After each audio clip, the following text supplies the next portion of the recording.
Alright. So we're gonna redraw a picture actually. Open, insert. I want to redraw this image's head. I want to redraw specifically this image.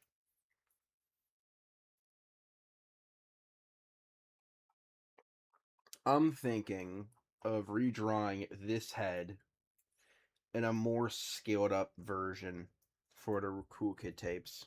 I'm not really sure how I'm going to do that. I don't know where I'm going to do that. But we're going to figure it out. We're going to figure this out also. Thank you for my editor for actually fixing up some glaring problems. Appreciate my editor for that.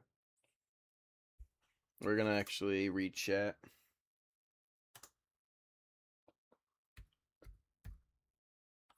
Where I gotta thank my editor for that.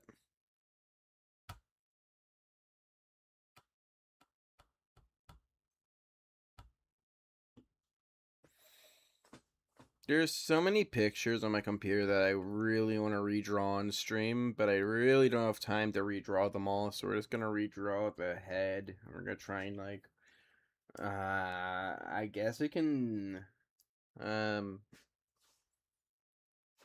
Sleepy Pentagon. I don't know. Ooh, this is a VTuber? I'm a furry and I don't like. Okay, okay. I'm gonna sub. I'm gonna sub. That I like that description. Stop. Roblox, Roblox, Roblox. I'm not gonna lie. Sleepy Pen Port Protogen. I am going to subscribe. That I like that profile picture. That's a really good profile picture.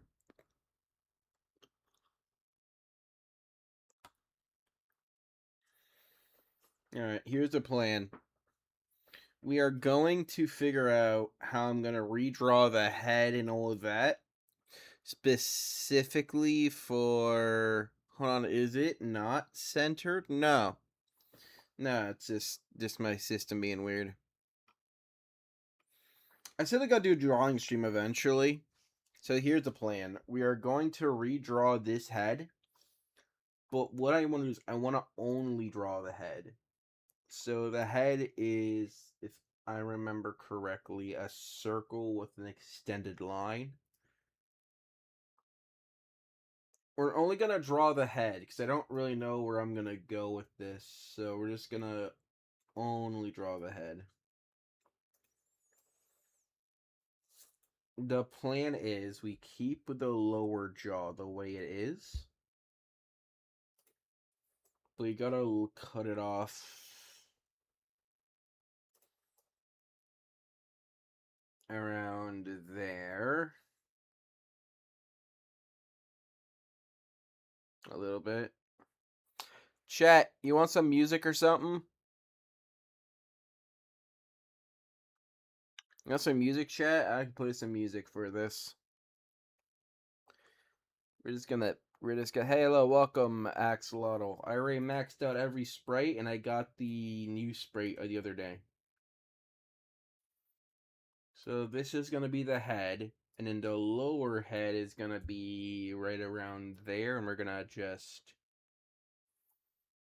But we're not gonna design the lower head. I want to design based on here. So it's supposed to be... We're just gonna design just the length of it first. The amount of work that goes into drawing these styles is gonna be quite a bit of work.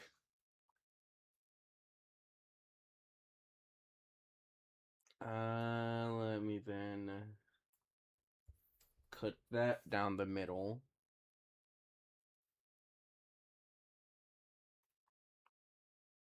The plan is I'm going to design the upper and lower parts first for the head, and then we'll just do the rest. I'm only working on the head. If you want more, just tell me. I'm gonna put some music on. So that's the head. And we're gonna then split it down the middle perfectly even. I gotta find a bevel. I think that's like the bevel area, whatever. And then what we do is I need to design the eyes to be a wee bit bigger.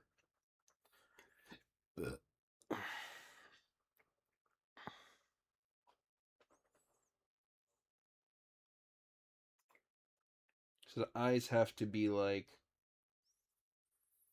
the eyes are normally like I'm supposed to big head.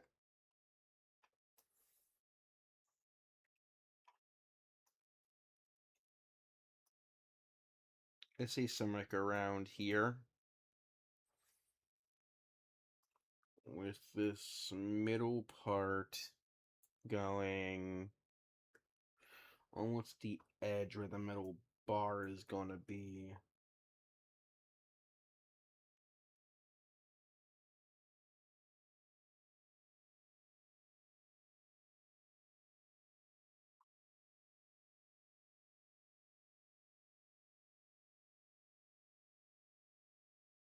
Just like that. Trust me, it's gonna form. I am just working on the small details now.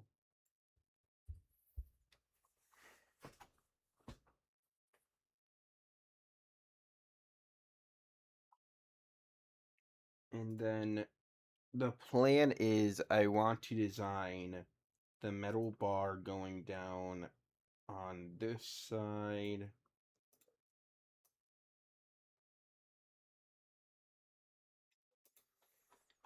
Like that.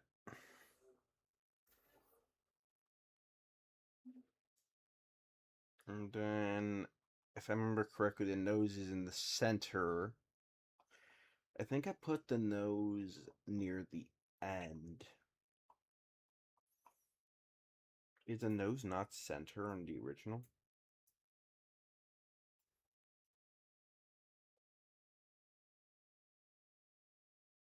I'm gonna make a very thin line. So this is where the nose is. The nose isn't center. Okay, so the nose in the original image is not center, meaning I need to make the nose. I'll fix the nose in my original image eventually.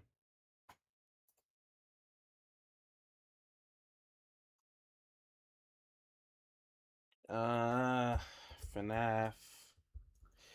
Fan music. Fan music 1 hour.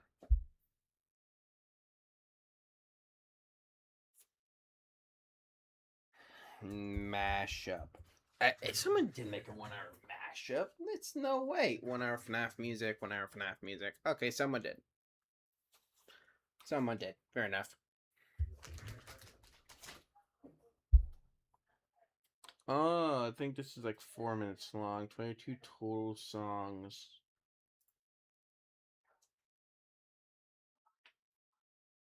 Is it gonna work?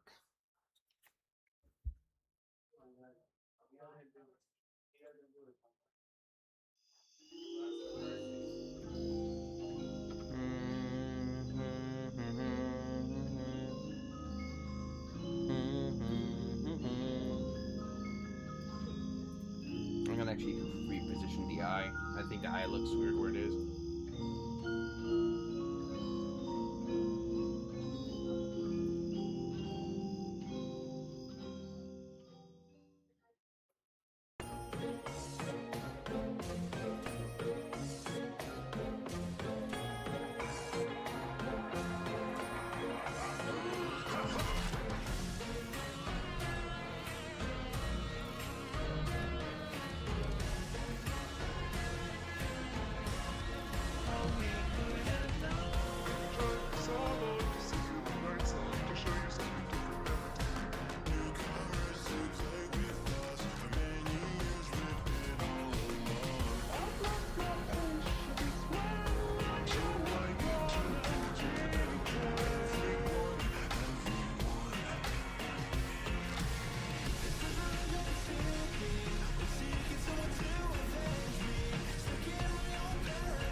I am trying to figure out how to get the head sculpt in.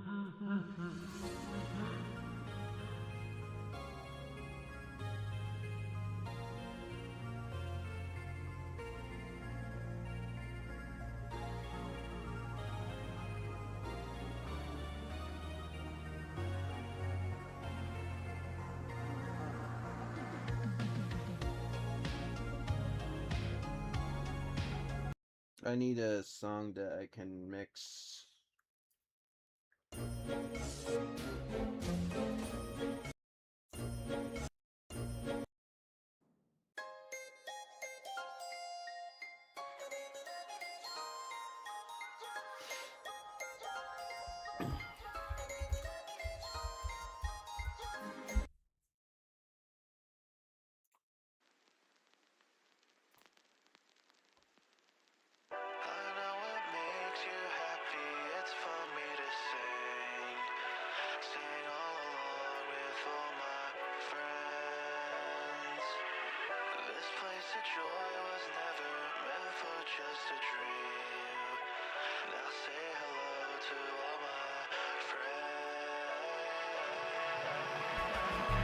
Darkened secrets arise. No one can know their demise. I'm to blame, I'm to blame. Get my head in the game now. Bury away my sins. Ain't my fault addiction kicks in. I just want to lay in bed. The dizziness crazed in my head. On the surface it's a buggy game, but it's hiding much more dangerous things. Lost tapes of sympathy that serve for me. Raging spirits guide you to who has lied. Uncover the truth that's left behind.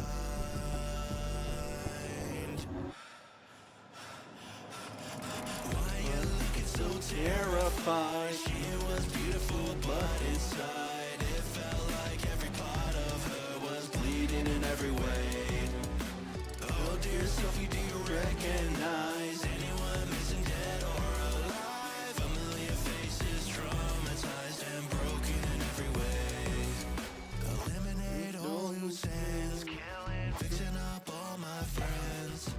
Descend into madness on the inside like a shit. Piece by piece, there goes my marriage. Medicate the heavy damage, manipulate everyone. I'm sorry, Jack, what have I done? Pick up the phone, pick up the phone. Why are my kids alone? Pick up the phone, pick up the phone. Tell me what's going on. Pick up the phone, pick up the phone. My kids, they're still not home. Pick up the phone, pick up the phone. Found you. Why you looking so terrified? She was beautiful, but inside it felt like every part of her was bleeding in every way. Oh dear Sophie, do you recognize anyone missing, dead or alive? A million faces, traumatized and broken in every way. I know it makes you happy, it's for me to sing all along with all my friends. This place of joy was never meant for just a dream. Now say hello to Now I gotta figure out how I'm gonna design the head for both White Rabbit and the suit. So I'm gonna design one to be a hollow blank style, and the other one is going to be So what we're gonna do is we're gonna design the eyelids first before anything else. We're gonna design the eyelids, and then we're gonna make, if I remember correctly, what White Rabbit's color scheme was. It was like white, white, white, white, white, white. I can't remember what the design was for the original Kevin Cool Kids version, because it's just one of those like outfits that like I kind of made for specifically the series, and I never did anything with it.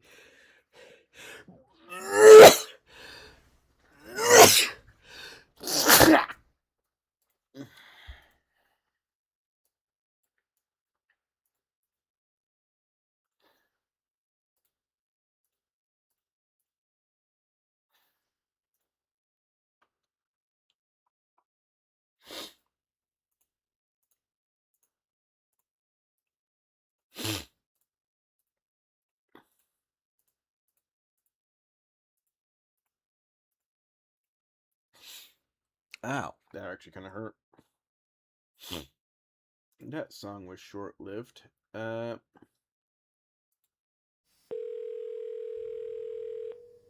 subscribe. So go subscribe to Jufo. I want to actually use as like background audio. If you've been a part of the FNAF VHS scene for any amount of time, whether that be a month, a year, 2 years, or ever since this thing really blew up, then you know about the Walton Files. Now, when it comes to VHS tapes that are clearly inspired heavily by Five Nights at Freddy's, the Walton Files is absolutely the most unique. Not just because of its sound design or scary effects, but although those are very unique within itself. But the Walton Files' most unique aspect that everybody respects them for is their very unique art style. The way that the Walton Files is able to cleanly show real-life photos of the victims of the story that the Walton Files tells, while also telling this story through a cartoon lens, is extremely grabbing.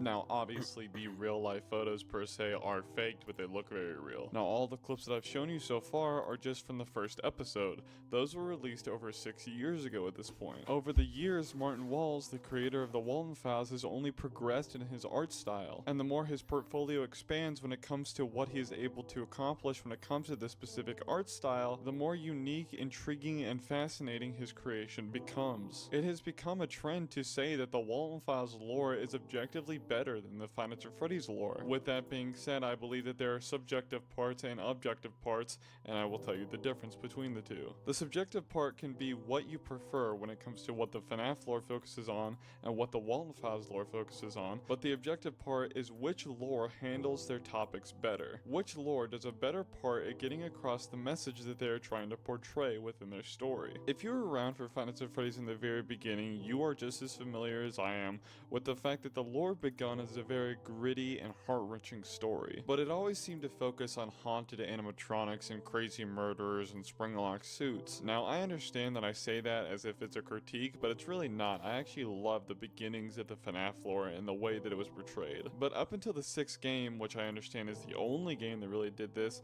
it never really focused on the humans and how they were affected by the whole situation, and it never really delved into how horrible their situation really was. The way that the lore was written kind of demanded us to focus too much on timelines and what kid possessed what and names and all that stuff, and didn't really give any room for character development, which is arguably the most important part of any series, or to be more specific, any type of storytelling. The FNAF lore has also evolved or devolved into being extremely sci-fi and very comic book-esque, rather than a heart-wrenching story of a betrayal and heartbreak and these kids trapped in metal cages just trying to get out. And whether it's the beginnings of what the lore was supposed to be or the way it is now, you can prefer that type of storytelling, and that's completely fine. Everybody has different tastes. But there's no denying that the reason that everybody is so intrigued by the Walton Files is because Martin Walls stepped over a line that Scott Cawthon never did with his lore. That line being putting a reality to their situation. Now obviously if Scott Cawthon wanted to put a reality to the beginnings of the FNAF lore, it would be pretty dark. And I understand the way Scott Cawthon is as a person, not really wanting to delve into that kind of storytelling, or at least not delve that deep into that kind of storytelling. And also knowing that Scott Cawthon is a Christian man, and as a man of Christ myself, I understand not wanting to constantly engage with those types of topics. Now, with that being said, Martin Walls just doesn't care, but there's a very fine line that he steps on beautifully, that fine line being not making your story as evil and just horrible as possible just for shock value, while also making it real. evil, giving you some sort of hope, although small as it may be, while also looking at such a horrible situation and facing the reality of it. Because the Walton Files uses haunted animatronics is really just the backbone of the series. The actual problems within the series are based on things that could happen to you in real life. That's what makes it so scary. The Walton Files gives you a chance to put yourselves in the shoes of the characters portrayed within the story and giving you the chance to feel like, damn, this could actually happen. Not only that, but it is not afraid to show you every single corner of what it would be like. What it would be like to be Felix Kranken getting too drunk while trying to pick your friend's kids up from a school party, crashing, being the only survivor, and being too scared to tell your best friend, so you bury his kids in the woods and you try to kill yourself because that is a more plausible scenario in your mind than telling your friend that you have killed his children due to your negligence. But you can also put yourselves in the shoes of Jack Walton, trusting Felix Kranken, your best friend, with your own children, just to find out that later that night you would never see them again. Desperately trying to call your best friend, pleading with him to pick up the phone so you could figure out what happened to your kids, while your mind, not being able to help itself, replays the worst case scenarios in your head. To put it in the most basic terms, Five Nights at Freddy's, more so nowadays than it was before, was a supernatural story about good versus evil, but the Walton Files is really just a gut-wrenching story about human failings, giving you a front row seat as these people face the reality of the horrible decisions that they have made, whether it's a decision that they were too ignorant to see,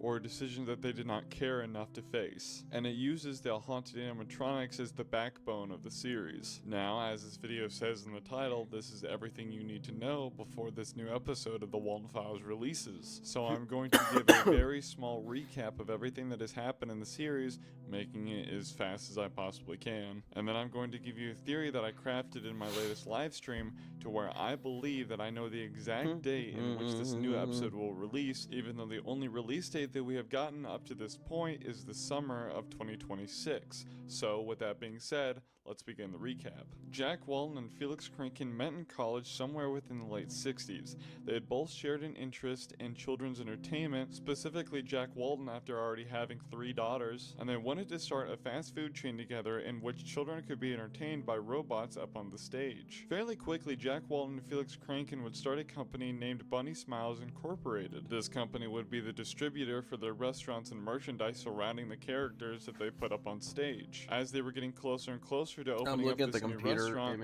Rosemary, Jack Walton's wife, would give birth to their 3rd daughter, Sophie Walton. Although everything was going good with the Walton family, Felix Kranken had a big problem, and that was his drinking. This had been a recurring problem since Jack Walton and Felix Kranken had met, and it had only gotten worse. In the midst of Felix trying to better himself, it had gotten so bad that it unfortunately led to the separation of him and his wife, Linda Thompson, formerly known as Linda Kranken. This obviously did not help Felix's addiction, and in fact made it worse, giving him another reason to numb pain, especially in the fashion that she had broke the news to Felix, where she had left a letter in the house telling him that she loves him, but by the time he read the letter that talked about their separation, she would already be in Hurricane, Utah, which is where she would be moving to after their separation. Jack Walton, I guess being too focused on trying to open up this new restaurant, understandable, didn't know the depths that Felix had sunk to following this divorce. With his ignorance clouding his judgment, and 1 week to go before the new restaurant opens, Ed and Molly, Jack Walton's 2 daughters, would go to a school dance in which Jack Walton would call Felix and ask him to go pick them up since he was too busy doing paperwork. Hello? Felix. Jack, what is it? Listen, I was wondering if you could give me and Rose a small favor tonight. I don't know, Jack. Today's been... It's about Ed and Molly. They have a school event tonight. A school party, and they have no one to pick them up. I need to stay at the workshop to finish the paperwork, and Rose is taking Sophie to the dentist. We were wondering if you could pick them up for the event and take them home later. Tonight? Yeah, if it's possible, of course. Sure, I can do that. Really? Yeah, sure. Oh, thanks a lot, man. You're a lifesaver, Felix. It's nothing. Alright, so I'll pick them up at 5 and get them home at 9. Rose should be home by then. If she's not, you call me. Better? Got it? Jack had gotten done with his paperwork and trusting Felix with his children. He had gotten home that night just to find Rose in a panic, saying that Felix nor Ed and Molly had ever gotten home. Now obviously in the beginning you could say, well, maybe he's just running late, but you can only say that for so long. After sitting and waiting, Jack would slowly spiral into a panic. Hours would go by of him calling Felix to no avail. Walton's mind would go from worrying about Felix and the children to worrying about if Felix had done something to the children. He would remain in a panic as he would sporadically keep calling Felix to see if he could finally reach him. You have 25 new messages. Felix, pick up the phone. Now, I need you to pick up the phone. It's been 3 hours since I told you to get Ed and Molly home. What happened to my children? If anything happened, Felix, you must tell me. You haven't told me in 3 hours. I need to know what's going on. I'm trying to call you all night. What the hell is wrong with you? I've been trying to contact you all night. I've been calling everyone for you. Just what the hell is wrong with you? 3 hours, you didn't call. I asked you to do one simple favor for me. I need to know. Jack Walton would never see his children again. It would seem as though that Felix Kranken's alcoholism had gotten the better of him, and he decided to drink before taking Ed and Molly home, to where he would swerve off the road, hit a tree, and be the only survivor of the crash. With the weight of being an alcoholic, losing your wife because of your alcoholism, and finally having your best friend's kids dead in the backseat of your car due to your alcoholism as well, I can't imagine what that would feel like. Felix would scream in terror and horror as he would try to fix the mistake he's made, but there's no going back from what he's done. Knowing that he will not be strong enough to face Jack Walton and Rosemary Walton with what he's done, he decides to bury the children in the woods with their favorite doll, Rocket. He throws their belongings in the nearest river and plans to jump himself, but eventually he is not able to do it. No matter how hard he wants to avoid it, he is going to have to tell Jack and Rosemary what has happened. After a week of panicking, he sits down with Jack and Rosemary and breaks the news to them. He would later say that this is the longest conversation he has ever had to go through. This would be a week before the opening of the Bob's Burgers restaurant that they had worked so hard to open together. A little over a month after the death of Ed and Molly, that being on May 2nd, 1974, Jack Walton, on June 11th, 1974, would go missing, seemingly without a trace. Nobody knows where he went. Maybe he moved away and couldn't handle being around his family after the accident. Maybe he ended his life over the grief. Felix Kranken would still try to hold up the Bob's Burgers restaurant. It would open, but within only a few weeks of it being open, 2 of their workers would go missing, and nobody knows where they would be. Those 2 people being Susan Woodings and Charles Brooks. Eventually, only after a few weeks of Bob's Burgers being opened, it would close down after a 3rd person would go missing, last seen in that restaurant. That person would be Rosemary Walton, Jack Walton's wife. We learn this information through Sophie Walton watching all this unfold through an arcade game that is supposedly haunted. Well, not really supposedly, but you get my point. They make it very clear throughout this series that Sophie Walton has been taking pills that is making her forget something that she quote-unquote wasn't supposed to see when she was an adolescent. Now, to spoil the surprise, Susan Woodings would be possessing Banny, Charles Brooke would be possessing Boozy the Ringmaster, and Rosemary Walton would possess Shaw. And Ed and Molly, after the crash in the woods, would possess their favorite doll, Rocket. And for the longest time, we assumed that Jack Walton was possessing Bon, but after seeing the person possessing Bon, that being a tall white figure in a suit, we don't believe that anymore. Now, I'm not going to delve too deep into the hauntings of the animatronics and who this Bond character might be because we have no information on him. We do know that his goal for killing people and putting them into suits is that he believes when you are put inside a suit after you are murdered, you quote-unquote become beautiful. But that is all we know about him. Now, the very first tape of the Walton Files, that being an introductory tape, tells us that Brian Stells, a facility caretaker, was ordered to go into a bunker that is holding these old Bob's Burgers animatronics from when the Bob's Burgers restaurant was open. And the reason that this is happening is because, again, Bob's Burgers was only open for a few weeks, that being from June of 1974 to July 19th of 1974, or somewhere around that time, because I don't think Bob's Burgers closed the same day that Rosemary went missing. But regardless, you get my point. After the closing of Bob's Burgers, Felix Kranken, still running the company, would put them into a canine facility where they would be held until 1982, where Felix Kranken would open up a new restaurant supporting Bob's Burgers. Now that is basically all you need to know about the situation at hand when it comes to where we are in the Walton Files lore. 1974, Jack Walton and Felix Kranken open up Bob's Burgers. Felix Kranken accidentally kills Jack Walton's kids. June 11th, 1974, Jack Walton goes missing, and in that same year,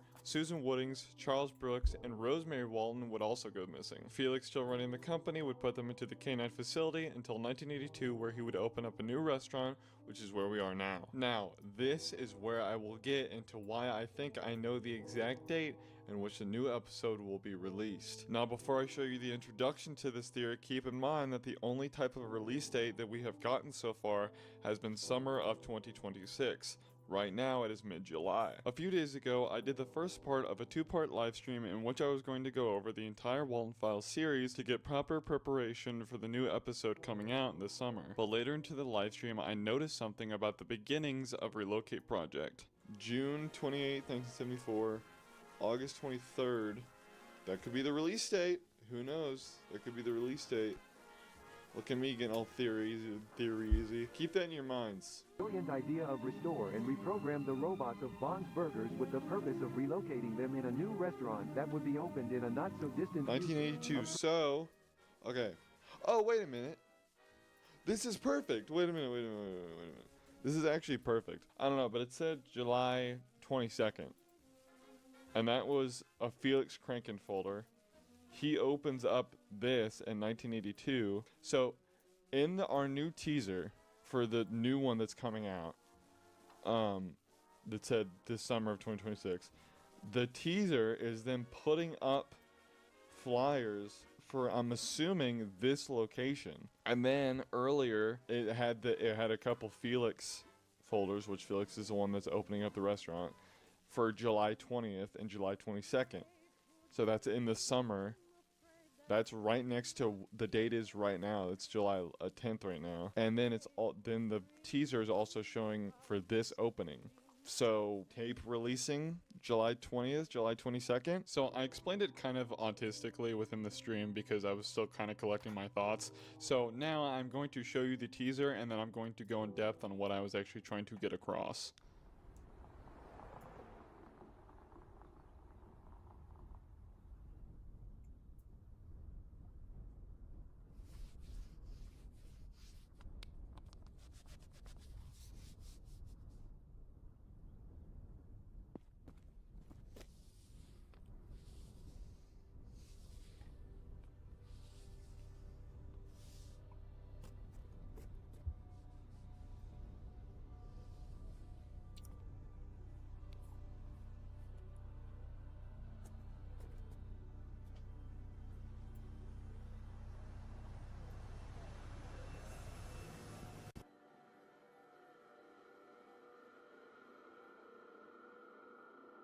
So, in the teaser that you just saw, we first see a photo of Jack Walton on a missing poster.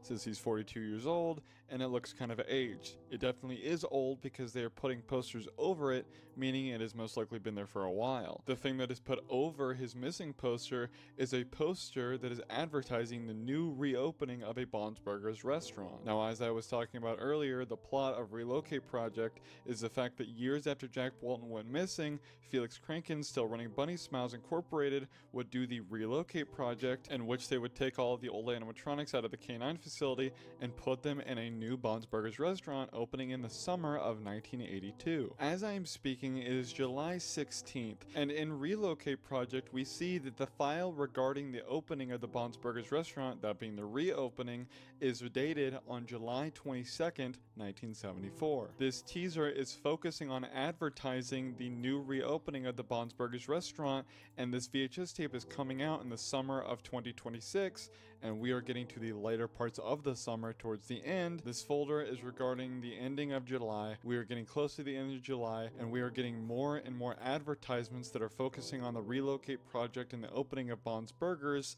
saying that it is coming out this summer. I think that this folder regarding the Relocate project opening is telling us the same day that the VHS tape will come out, July 22nd. You can say that it's a stretch, but I really don't think it is. This folder is regarding Relocate project. This new VHS tape is regarding Relocate project. It says it's coming out in summer of 2026. We're getting our first advertisements in July. The file is regarding the Relocate project. I mean, it's really just lining up. I don't think it's that big of a stretch. And from the time that Bunny Smiles Incorporated is founded, to the time that Bond's Burgers opens up, to the time that Jack Walton and Rosemary Walton and Charles Brooke and Susan Wooding all go missing, it is all in the middle of the summer. Think about it, the very beginning of the story, the first incident, which is Felix crashing and killing the kids, happens after an end of the year school party. And the ending of the first phase of the Walton Files happens when Bond's Burgers closes for the first time, that being where we are right now in mid-July. And then 8 years later, Felix Kranken is opening up another restaurant, and the file regarding the opening of the restaurant is in July, and they're saying that the new restaurant is opening in the summer of 1982, and now we are getting advertisements for the new Bond's Burgers restaurant while we are in July, and the advertisement is saying that the release date for the VHS tape is coming out in the summer of 2026. I think I'm cooking here, boys. If you think that I was crazy for once and I'm sitting in a room or a rubber room with rats, then that's fine, but I think that I'm speaking facts. Regardless, that is everything you need to know about the Walton Files before the new VHS tape comes out. Although it might not seem like much, after going away for 2 months, coming back, and then within only a few days getting over 1,000 views on my new video, that was pretty surprising, so I wanted to thank y'all for that. Stressing out over what was going to happen when I came back was pretty rough, but I'm glad that y'all kind of held down the pad. I was still getting engagement, I was still getting views, you know, it was still holding up, so that's just really cool to me. Now, with that said, I'm going to be consistent within the next few weeks, I promise you that, but I live in the north in the mountains, so I already have pretty bad Wi-Fi as it is, but I am currently moving into the middle of the woods and a lot of open land, so my Wi-Fi is going to be dog shit for a while, to the point where if I do want to post while my Wi-Fi is this bad, it will get sorted out eventually, but regardless. The videos will most likely go to how they were a year ago, where they were made on my phone, and it's just not going to be as good quality, and I'm sorry about that, but that's the only way I can really be consistent. But hey, you know, I got 2 videos that got almost 200,000 views with just making them on my phone, so I'm sure it'll be fine. We'll just have to see, but that's kind of a warning in case I have to take a hiatus again for like a couple months while I get my Wi-Fi sorted out, but I think I'll be able to be consistent. I just want to let y'all know that. Regardless, thank you for watching, and goodbye. This is like George Orwell's book, 1984.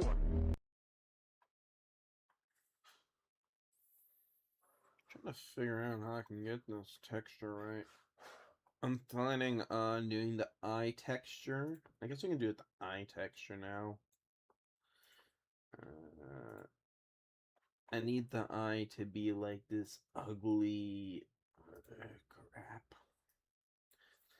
It's a bad eye color. Let me actually just make the eye separately, and then I can put them in later.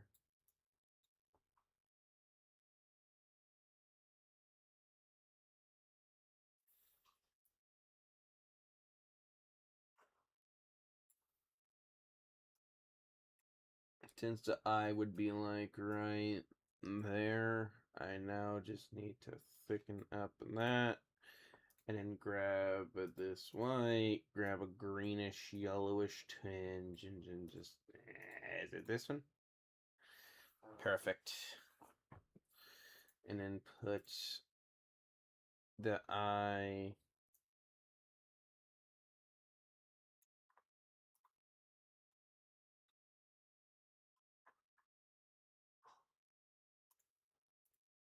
this.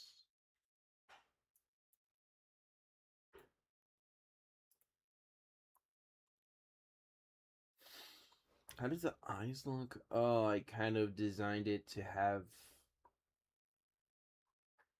with like a dot in the middle, right? So they gotta make this a bit bigger. I'm not really designing the eye to be perfect. I just need to design it like...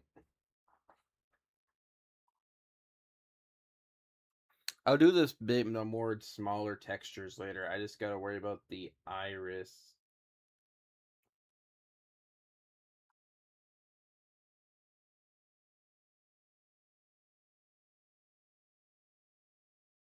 I'm excited. Hey guys, if you want me to watch the Walton Files live on stream, I'll gladly do that. Alright, now I can work on the ear. Nice. Now I can actually finally get the ear part. I think I designed the ear part to be a bit wonky a little bit.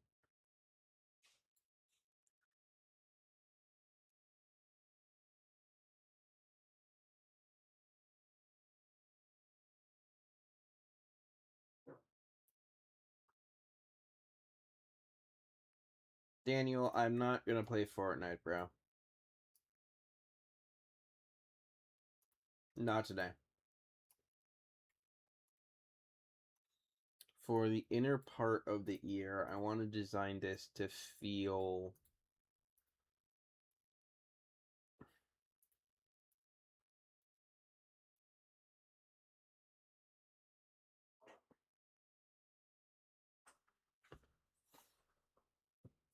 just like that.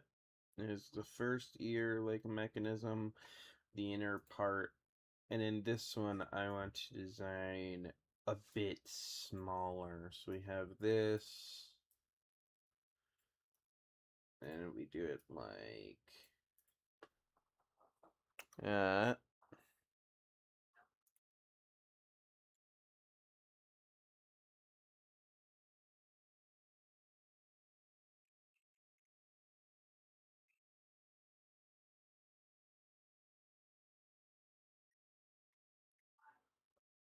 Like that.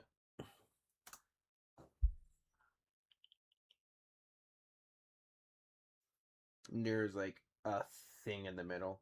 I'm not gonna overly detail it, but I am gonna put some shading effects onto it. And then another video to explain it.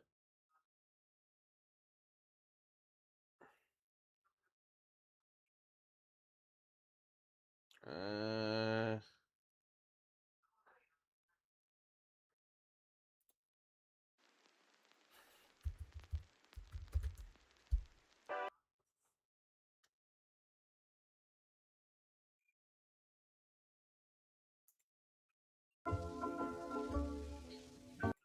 That's what they said. But tell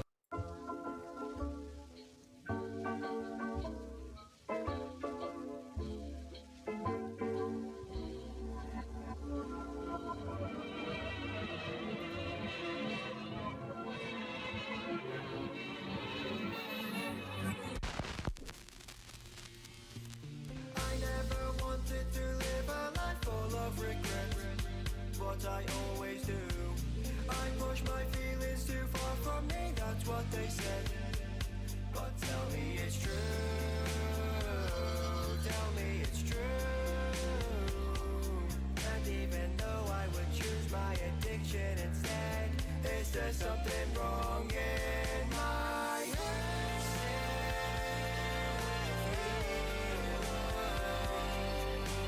How can I make this right? I feel it coursing all through my being.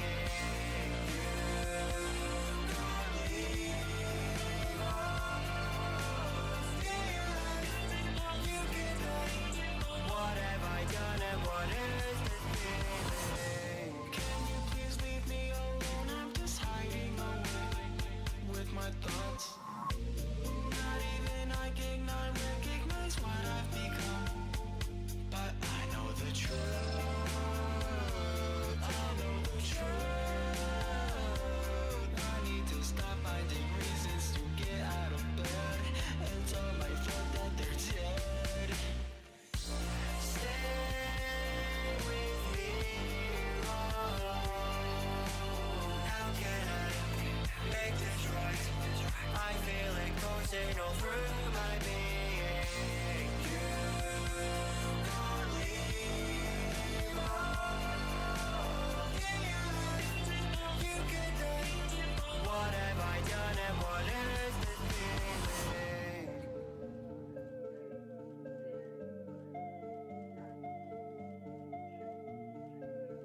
feeling? no.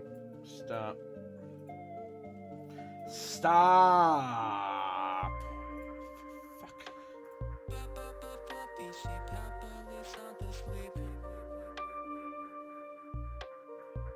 Getting here to see closer as the sun.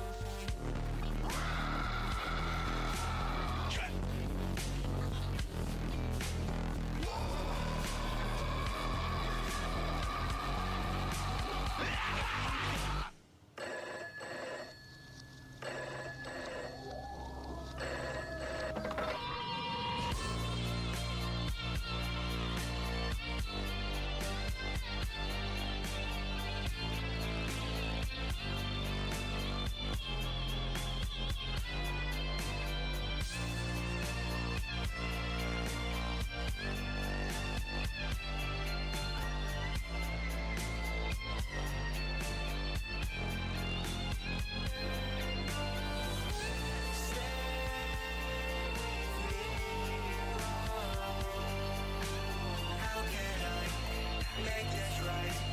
I feel it coursing all through my being. Do not leave.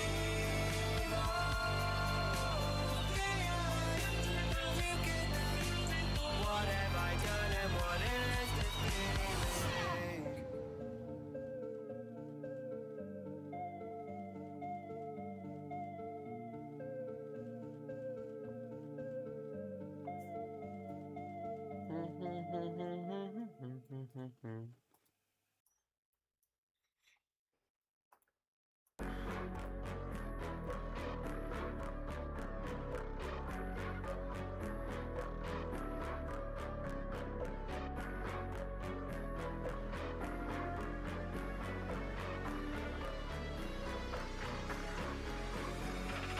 Lost and was afraid. I believed in all their lies. I believed that I was safe and that I would never die. Now I'm all alone. I've been hiding in the dark. I just want to go home, but my deeds sent me too far. I often do pretend. Can't you see I'm broken down? I wish this were the end, but I continue, I vow. Now I'm all alone. I'm still hiding in the dark. As seven souls we roam, we can only go so far. All stay strong, we live eternally. All is well in the Afton family. Lives they fell to pure insanity. All is hell in the Afton family.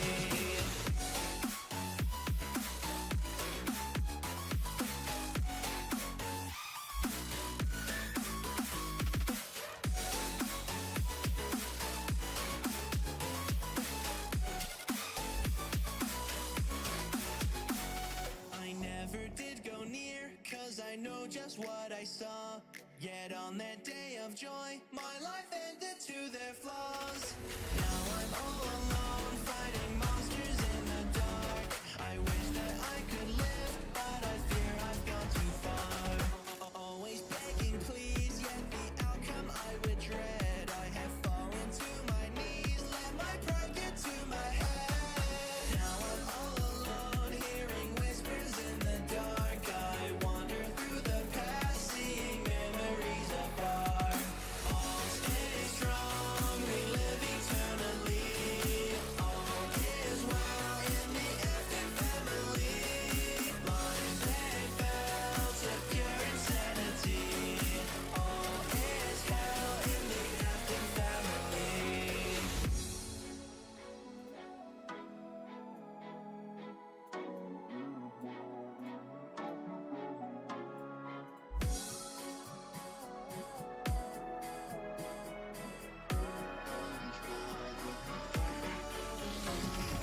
All is well, can you tell? Time for us to think and dwell. Time to sing every day. We are the Afton family. All is well, can you tell? Lead the monster back to hell. This our cry sets us free. We are the Afton family.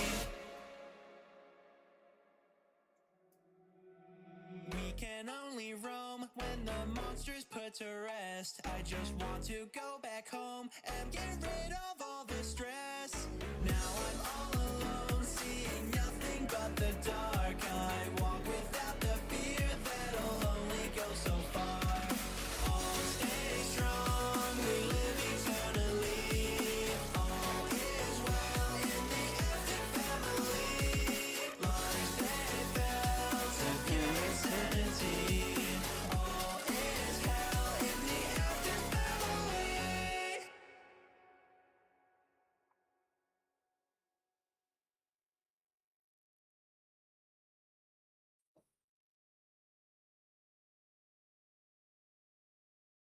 I guess I could add a bit more damage to, like...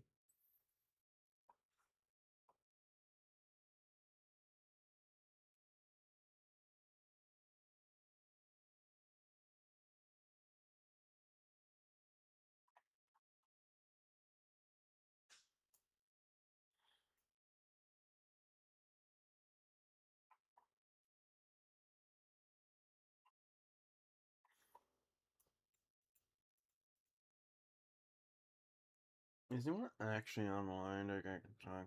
Message request. Ignore. I'm not answering that. I don't answer those questions.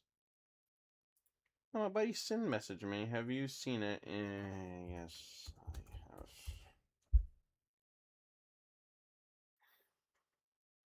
I have. I'm gonna ask my buddy Man Mew Mew 1 second. Let me Grumpy. Is Grumpy on?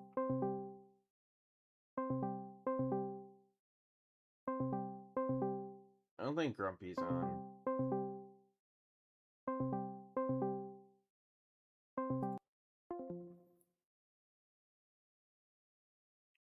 3J's is on. I mean, let me call 3J's.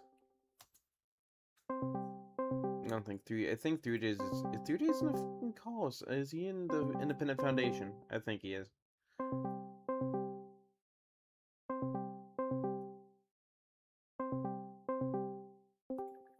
Hey, 3J's. Hello, Mr. Afton at 3J's, man. Hello are you? Yeah, I'm fine. You're tired? Yeah, I'm hungry. You haven't We eaten? have no food. You We have no food. How do you have no food? So But I we want... don't have any leftovers. We took it up north. We're gonna be going back up north, so I guess maybe those leftovers will be fine. What, do you live in Ohio? Because I heard there's no food in Ohio. Okay, what's up? So I want to ask your opinion on some redesigns for the Cool Kid tapes. I want your opinion on this.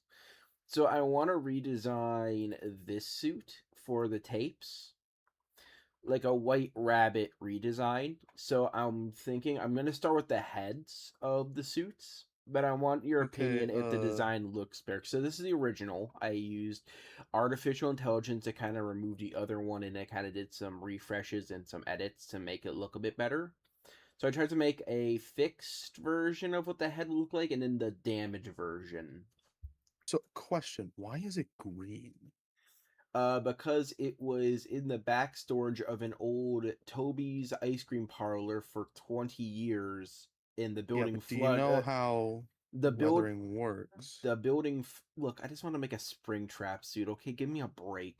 Look, we have Okay, a then rat. make the suit yellow. Call it the Yellow Rabbit or something. That just doesn't make any sense for it to turn green. At most, it would be more gray. It's the ice cream rabbit, man. He's been stuck in a basement for 20 years. Someone died in that suit. They locked the door, and he was just down there for like a bunch of years. I have no idea. Mr. Maybe William killed a man. I have no idea.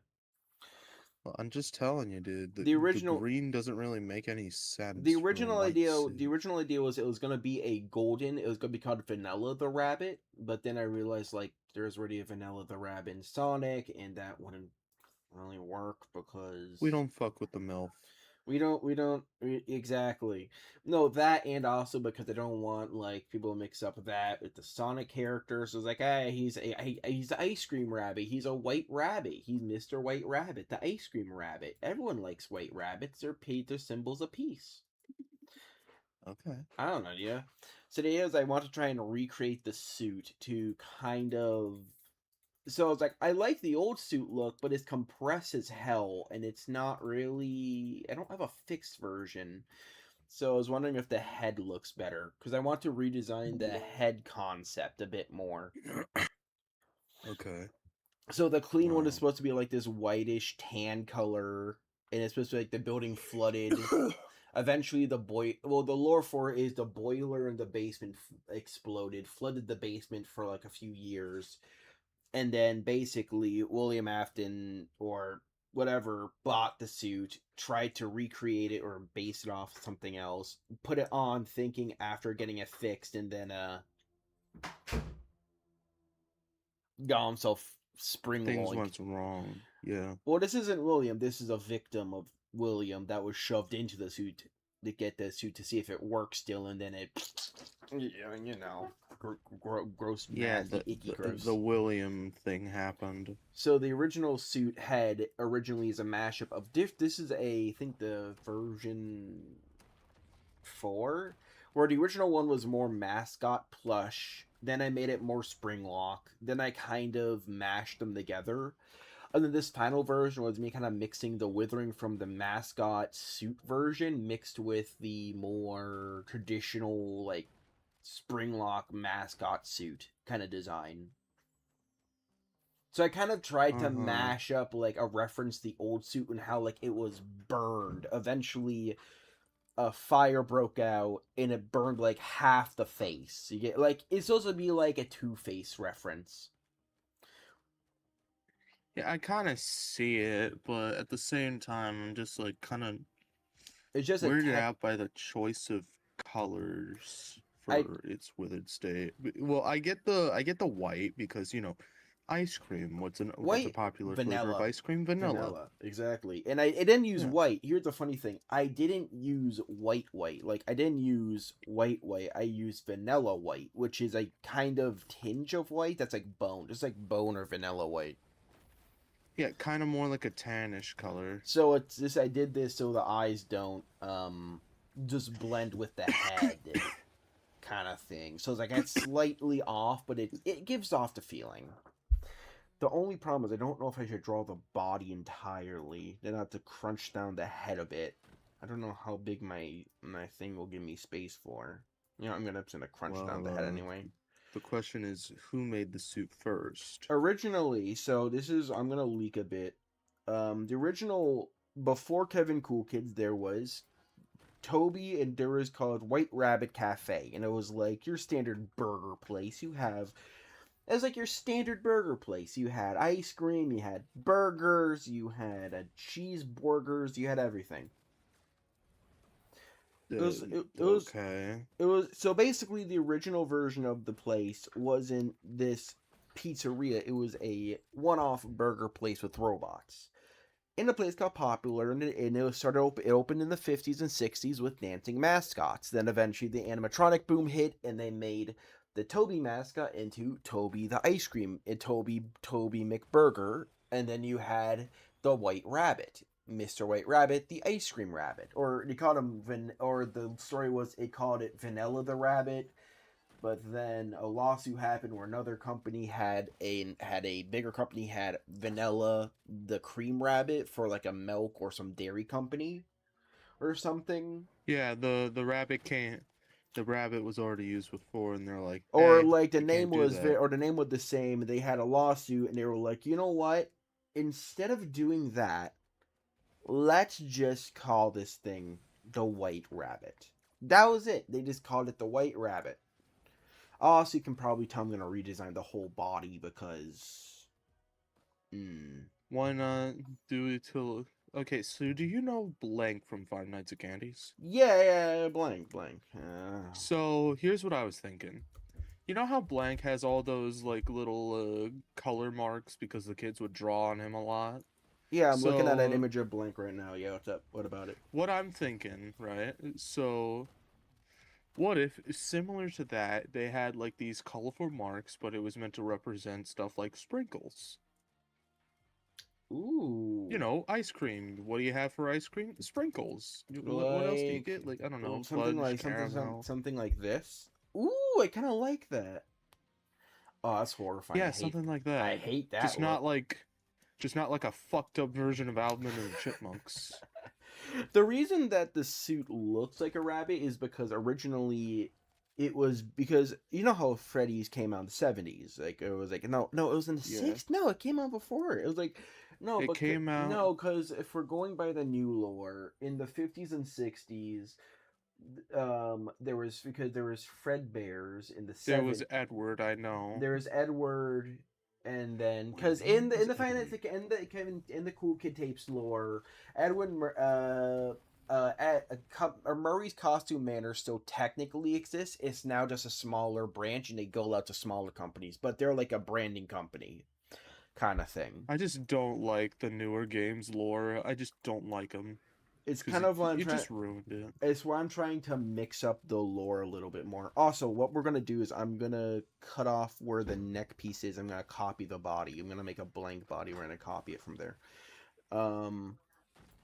So the lore for the Cool Kid tapes, or for the future ones, we're gonna say it just for now, is gonna be like, Aft is gonna be basically like, this is, the next tape is not gonna be regarding Kevin or Aaron. It's gonna be a completely original tape. It's gonna be a prequel tape to William Afton going missing. You know, we're still gonna have the MCI. Yeah, and then Evan comes in and then takes it's, over the business. and then it's gonna be like, hey, is this Evan Afton? And then Evan's gonna be like, hey, I want to report a missing person. You get what I'm saying? Something like that. Who are you missing? My father, William Afton, owner of Freddy Fazbear's Pizza. Okay, can I have a description of where he went missing last? He was working at one of his locations, and hasn't come home in the last week. Do you know if he does this often? Yada yada yada, that kind of stuff. So the plan is like, it's gonna basically play out like that. So that's why I want to make the rabbit suit look more damaged, because eventually I want to make it in the lore that the pizzeria burned to the ground because of a random gas fire, when you know it wasn't random. Yeah, random, huh? Random a gas fire destroyed the local. A gas fire destroyed the local Freddy Fazbear's Pizza. Also, the Says reason Michael. Also, the reason I designed the heads to look a bit more stiff than the this one is so I can make it feel more like the Murray's Costume Manor style mascot looks, where it's a bit that's more like an actual costume. Yeah, that's the point. It's meant to look like a costume. Also, the plan is I'm gonna make the entire this half of the suit burned. Like from here to here, it's gonna be burned. That's the redesign plan. Like, the concept is I want to redesign the suit, but I don't want to make it just like, oh, it's just another animatronic suit. Big deal. It's like, I want to make the suit feel like when you look at it, it's something not unique. Just... Because the old suit design, I went with the old, like, it's meant to look more unique. Damn it. Excuse me, honey, can you cut your thing? You need to listen to the outer spot. He's calling back. Okay, give me a sec. I'll be right back, Jack. Give me a second.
Okay, we're back. Sorry about that, everybody. Listen, that car does not have You're fine. transmission dipstick.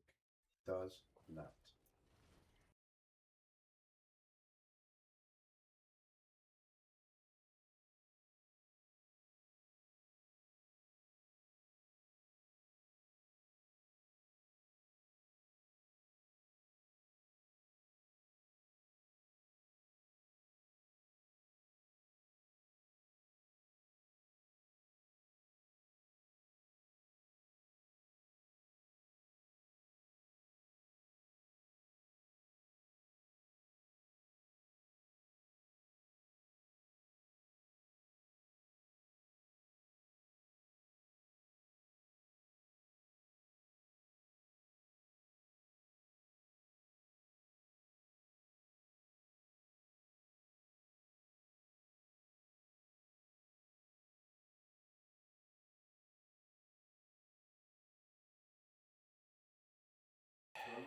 What's going on? Oh, we just got the car back, so that's... What happened to the car?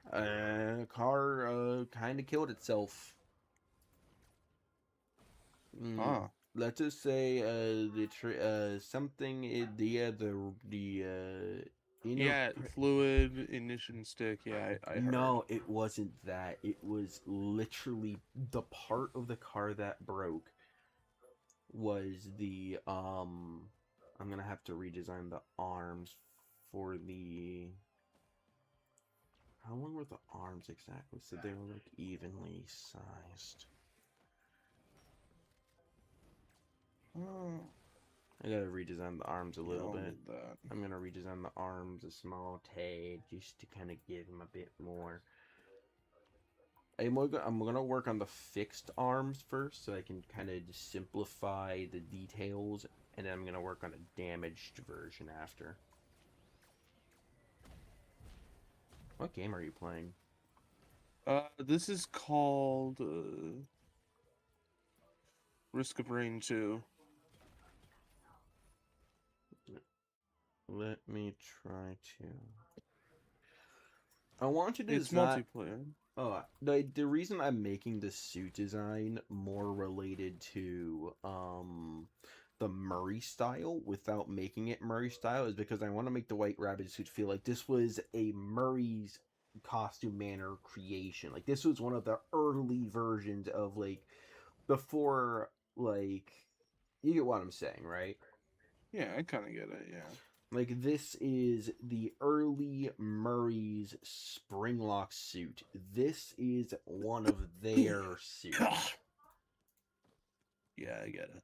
So the idea is, like, after Cool Kids, my theory, or, like, if I had to interpret the history of, like the Cool Kids timeline. This is, none of it's canon yet, by the way. I haven't really gotten the details in yet.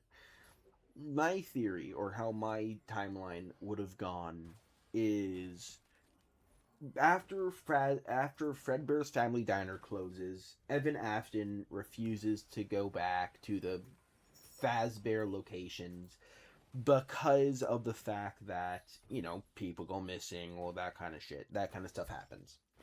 So it's like the paranoia, you get what I'm saying?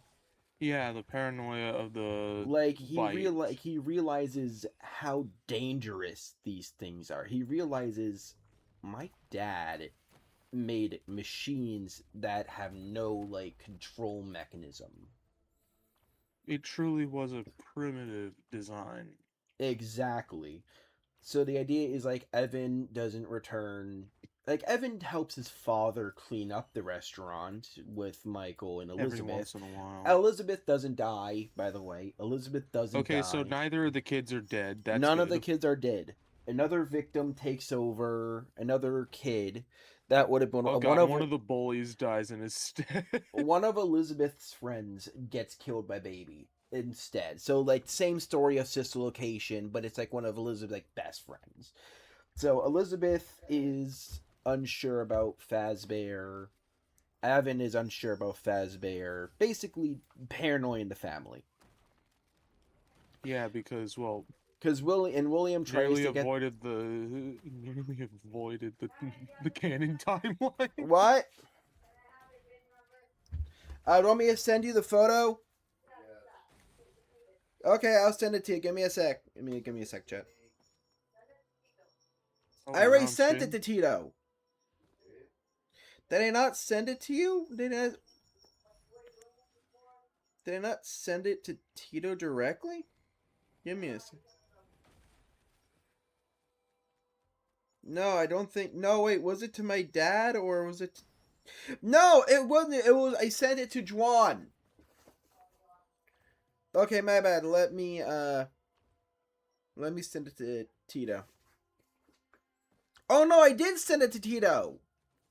I sent him the vehicle, the plate number, and the VIN. I thought I sent it to Juan also. Yeah, I did send them both. No problem. So the story of it is that, like, after the three kids realized, oh, our father made a death trap. It's like the moment of like, oh shit. He made like 3 our of them. our father made 3 death traps, and there's kids missing. So all of them know about the MCI. My father. So by the time of the MCI, all of them are suspicious of the dad. Everyone is like, William is kind of fucking weird. You get what I'm saying? Like, something ain't right. Some shit is wrong.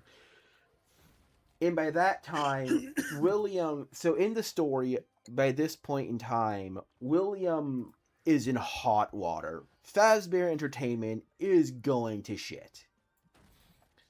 Yeah, of course, because, well, there is no other timeline that Fazbear Entertainment would have succeeded.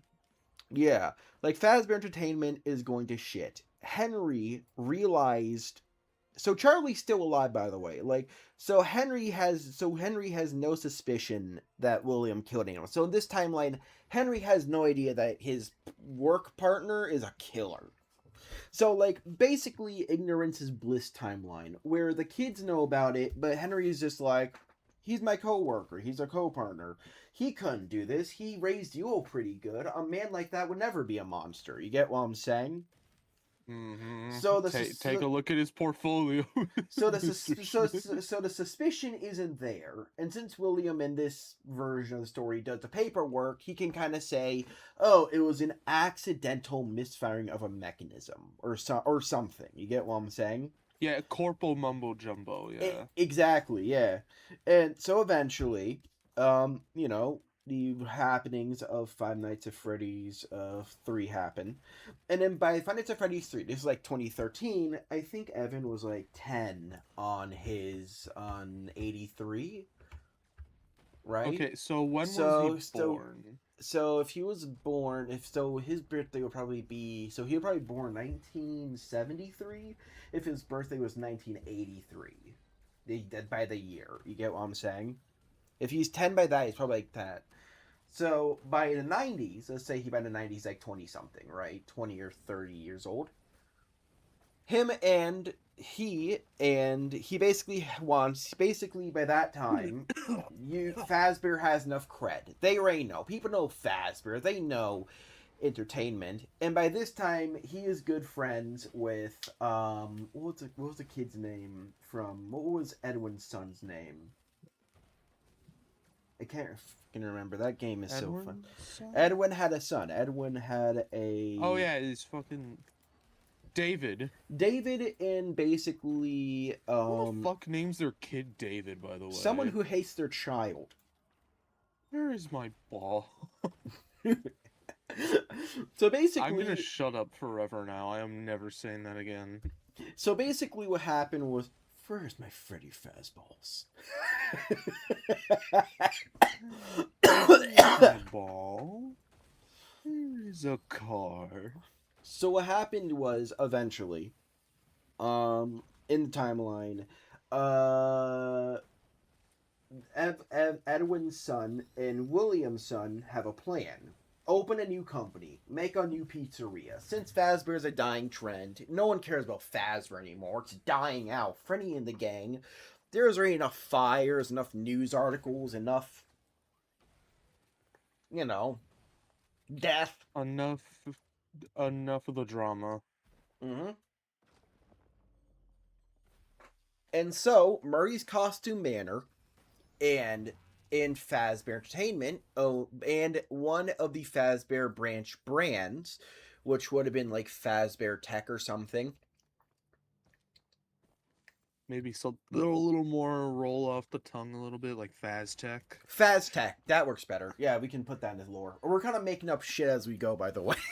We kind of just spitting shit for no reason. And it works. It works. And so Faztech, we can rename it, and they can make a logo later. Eventually, Faztech opens up a small robotics company, Faztech Robotics, where they make endoskeletons. Like, do you want me to send you all the endoskeletons I designed that would have been for Faztech? Maybe, yeah, sure, go ahead. This is one of the Faztech Model V3 endoskeletons.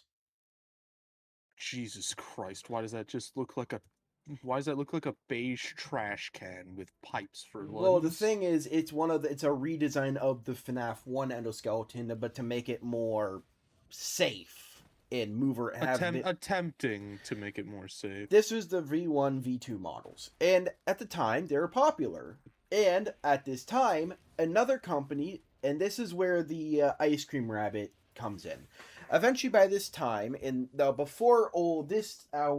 alongside this, back in the 50s, there was a place called Jerry's Ice Cream and Burgers. It was a small home-owned, home-brand burger company, like McDonald's, and they had an ice cream. Yeah. Their two mascots were Vanilla, the ice cream rabbit, and Toby, Toby Bergsman. You get it? Burger Man? Bergsman? Bergman. I want to kill myself. I want to kill myself. Shut up. Shut up.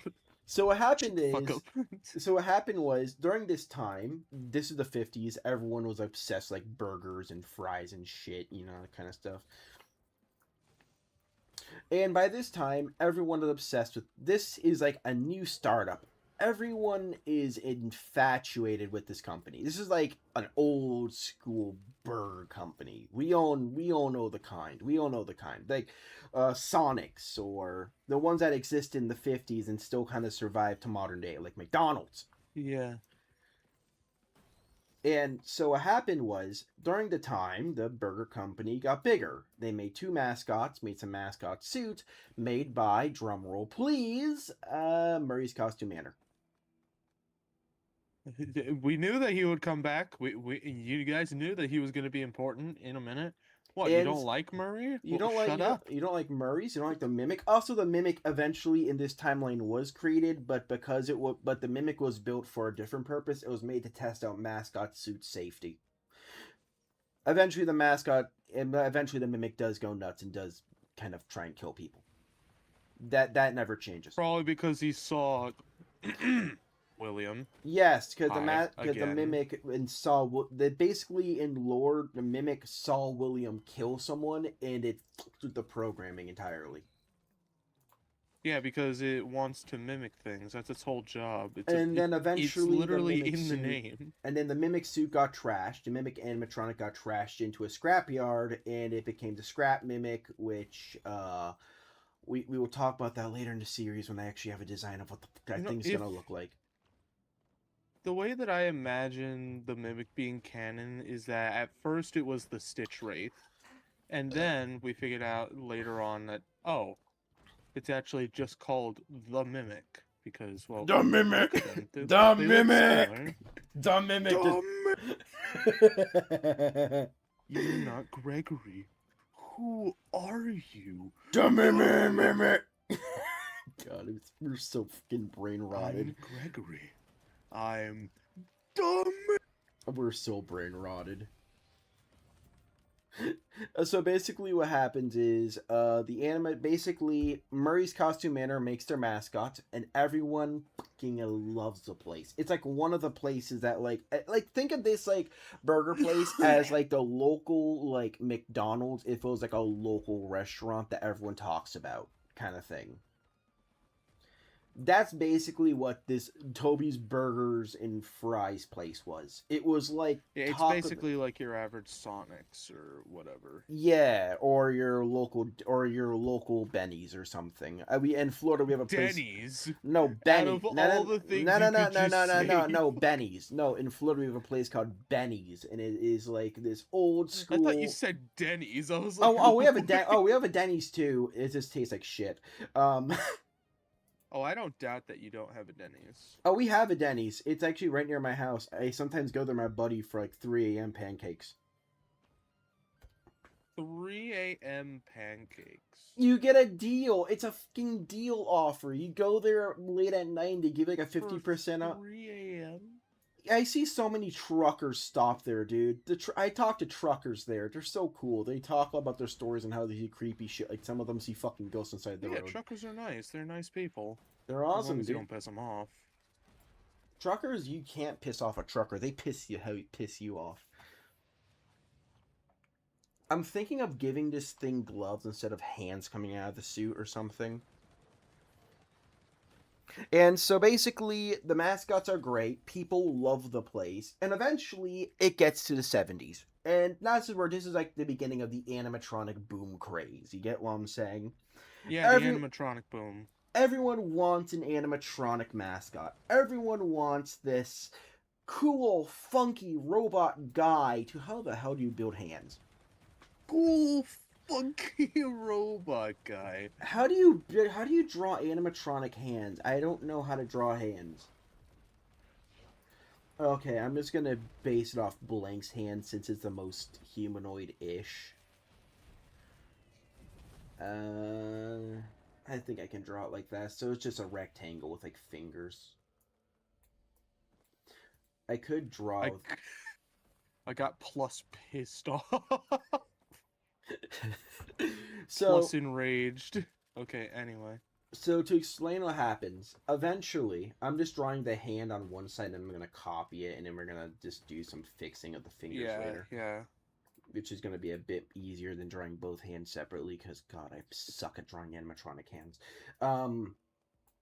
The feet are easy, because you can just draw a block and put some toes on that shit, and be like, okay, it's done. You get what I'm saying? You put some toes on that shit, and you're like, okay, it's done now. Yeah. And so what happens is, the company eventually hits this financial problems. You know, every company hits their financial issues. They can't make their quotas. Their money is kind of going to the shitter. And now they might go... Take that, Great Depression. And now they might go bankrupt. So what do? They cave. They asked Murray's Costume Manor, hey, can you make us some top-of-the-line animatronic versions of our mascots? You know, a very common question. And so they say sure. They give a price, yada yada yada, and thus the white. What? Since the White Rabbit was born. Okay. And thus, the White Rabbit animatronic is born. But uh-oh, here's where the problems come in.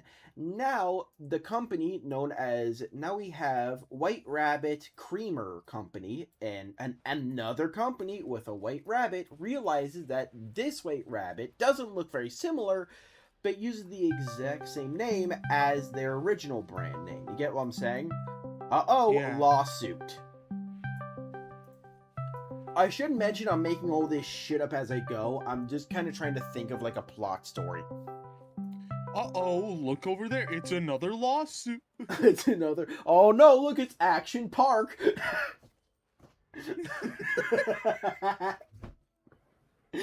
Oh, I shouldn't joke about Action Park. People actually died in that place. And also drunk driving happened in that place. A lot of crazy shit happened in Action Park. Driving in my car. Beep, beep.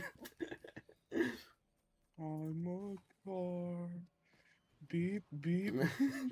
So what happens is... that was fucked up. We shouldn't joke about Action Park. People actually died there. I know. And also one of the rides had people losing their teeth into the styrofoam walls and cutting them. That's a real thing. The foam walls in one of the rides straight up just people lost teeth. If you survived the action park, I honor you because most people will not. We shouldn't joke about action parks though. And so basically what happens is they get a lawsuit, and they have to change the name from Vanilla the Rabbit to Mr. White Rabbit because I don't know, they're lazy or something. Lawsuit. Lawsuit, more like a lawsuit. I'm kidding. Law motherfucker. And so basically, company realizes we need to rebrand, rename our mascot. So thus, the White Rabbit is now replaced with a new character name.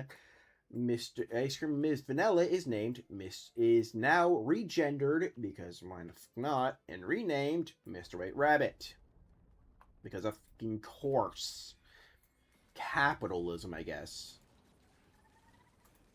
Eventually, over time, oh my god, my computer's having an aneurysm.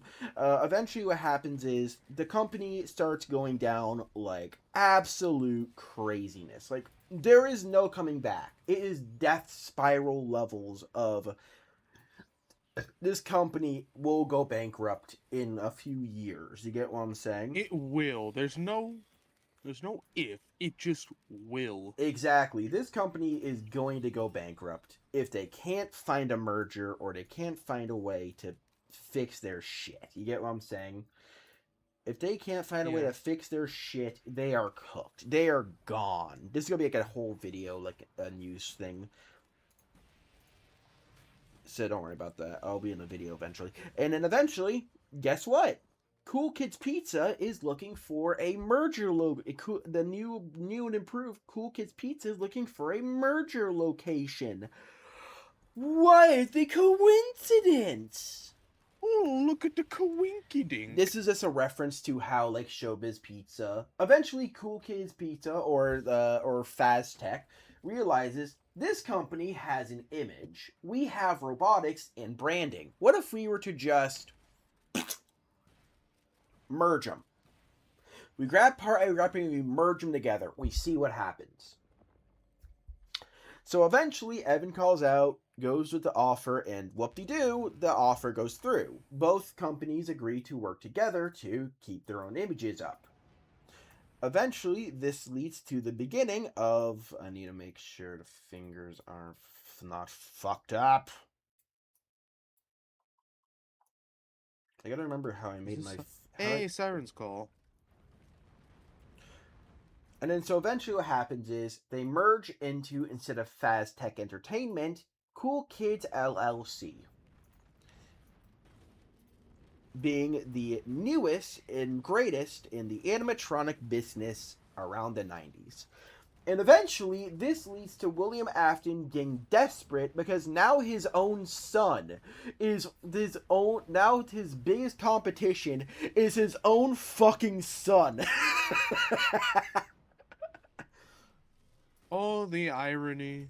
Now his son, his literal son, the son that said he would never leave his father behind, just left him behind. Literally made a better brand and made better brand deals than him.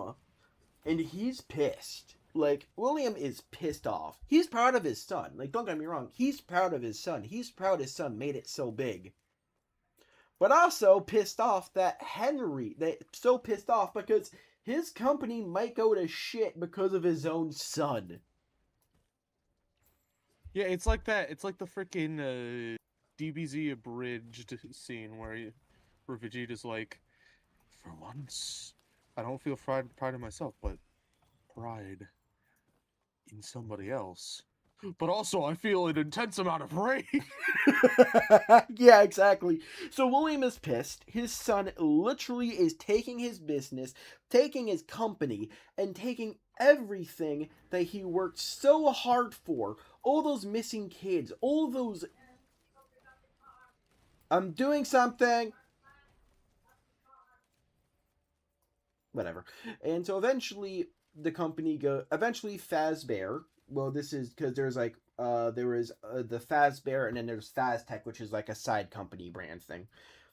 Faztech eventually wins the battle, and eventually he buys Fazbear Entertainment. So Fazbear Entertainment is now part of Faztech, and it's a whole thing. Yada yada yada. You know, big business shit. Consume the consumer.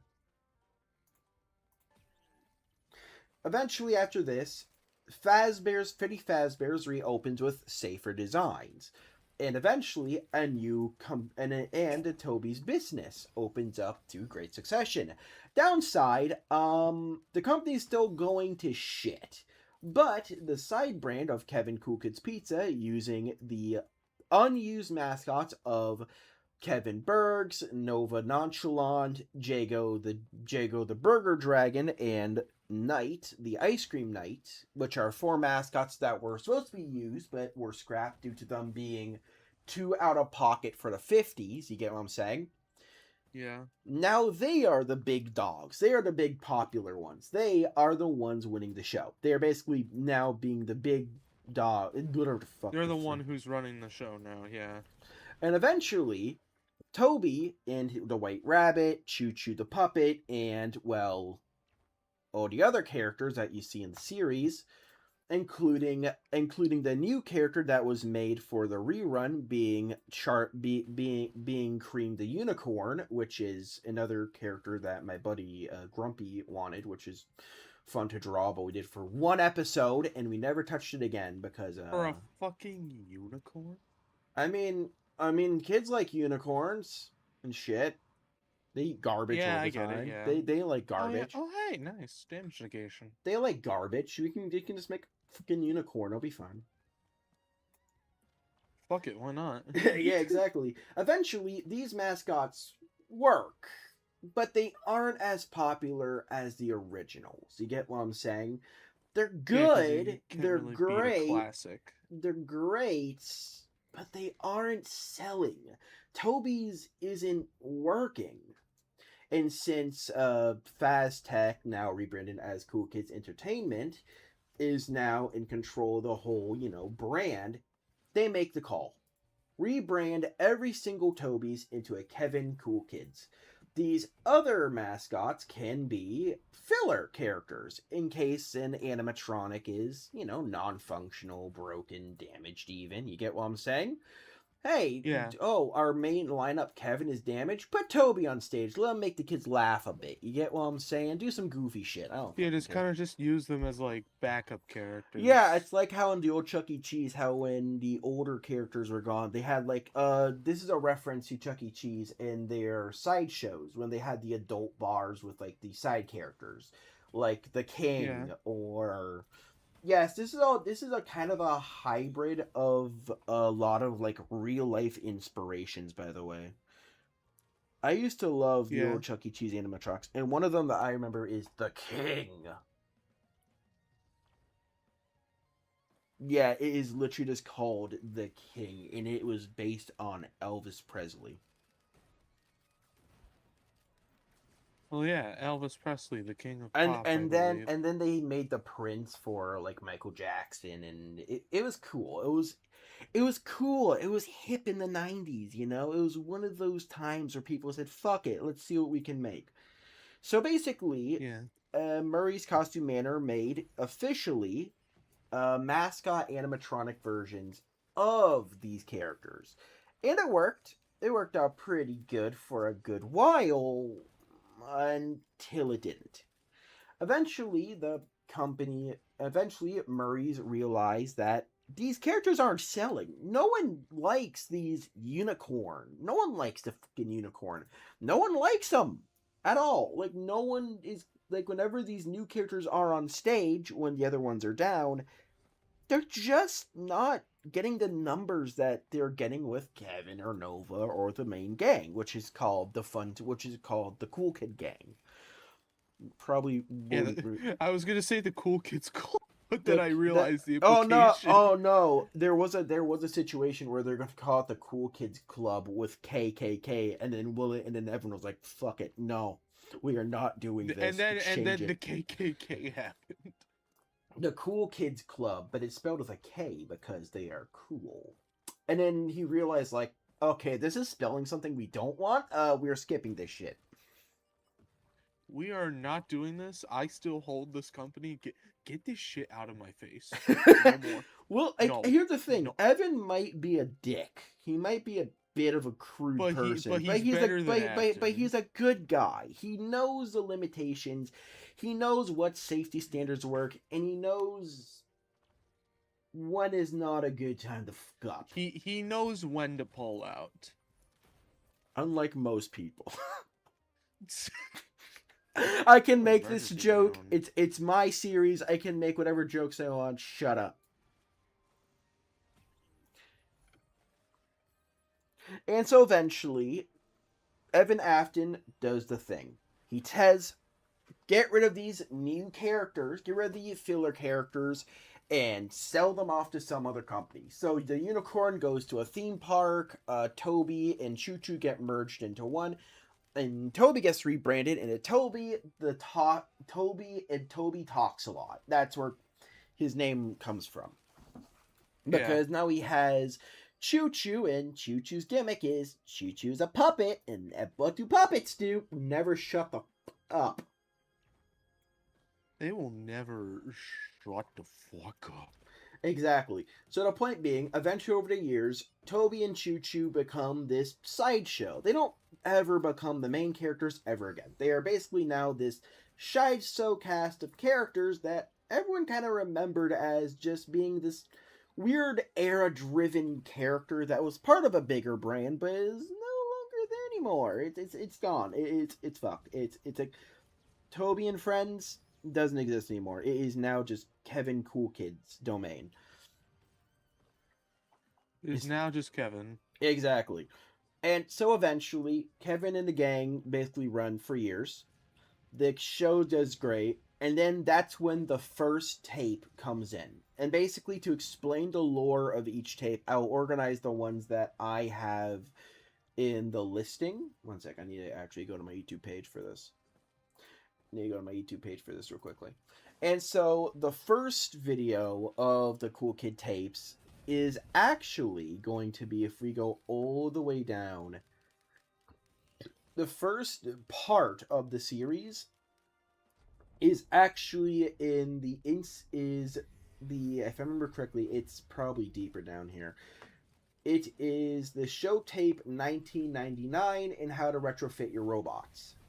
And the first tape is the last tape in the series, or the mid tape is, if I go down, all the Daisy Bell tapes. Daisy Bell, Cool Kids Training Tape to how to set up your robots is your first tape. It is the first ever tape on how to retrofit and set up your animatronics for the show. Then you have the Daisy Bell tape, Toby Talks a Lot, 1999, How to Retrofit Your Robot, which was with the new Kevin Cool Kid head sculpt. Then that leads up to Cool Kid, then that leads up to the recap, which the recap is just in order. Welcome to Kevin Cool Kids, which then shows off the old animatronics in the back. The accident of 2000 is soon after. Cool Kid Repair Tape 3 is basically after that. You get where I'm going with this. The case of Aaron, the case of Aaron and Kevin Johnson happened in between those tapes, since he goes missing in 2003.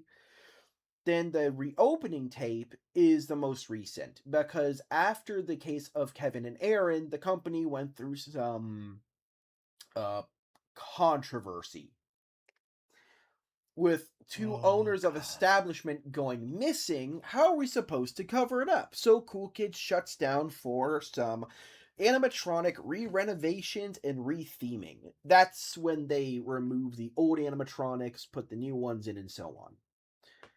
Eventually, this leads to how to avoid stress at work, which leads to the hoax animatronics, which, in my opinion, the hoax tape was made by not Cool Kids Entertainment, but by the safety company Evan Afton hired for stress and anxiety and all that. This is like the safety board company, whatever the fuck you call that.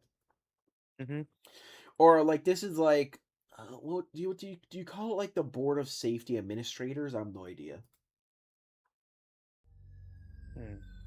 So it's under the Cool Kid name, but it is planned, but it was made by the company, I think it was Waygetter Entertainment or something. I have no idea. That was the name I had for originally, but I never had an idea. Waygetter Safety, that's what it was.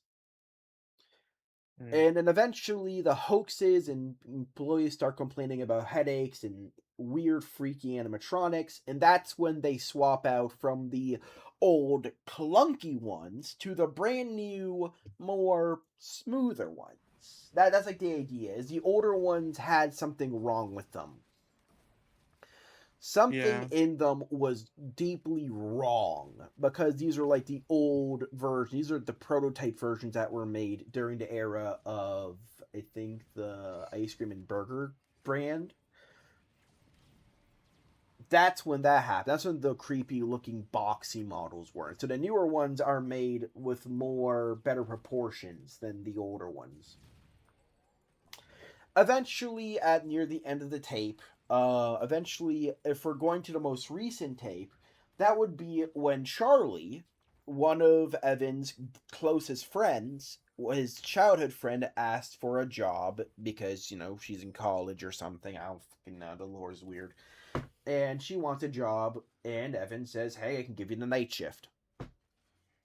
And that's where we cut off at this point. It's one of those weird stories where we're kind of making it up as we go. Okay.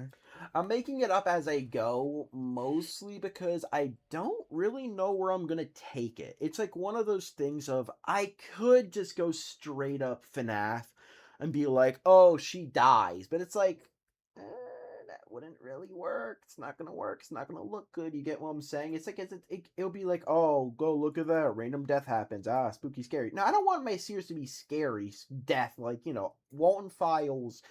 Like, oh, the robots are possessed by some demon or some shit, or by people. I want the robots to just be wonky, like, safe robots. The reason the animatronics are walking around the building are because, well, simply, they don't recognize you. You're a night guard. They don't recognize who you are. The reason... And they're kind of just like, who the fuck are you? Exactly. They don't know who you are or what you want. They're just robots. They have a safety system in case a night guard doesn't show up.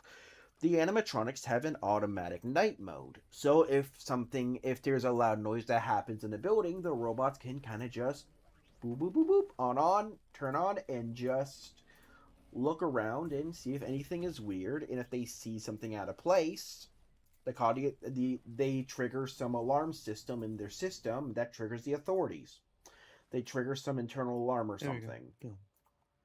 It was a system that Afton made to prevent another missing children's incident.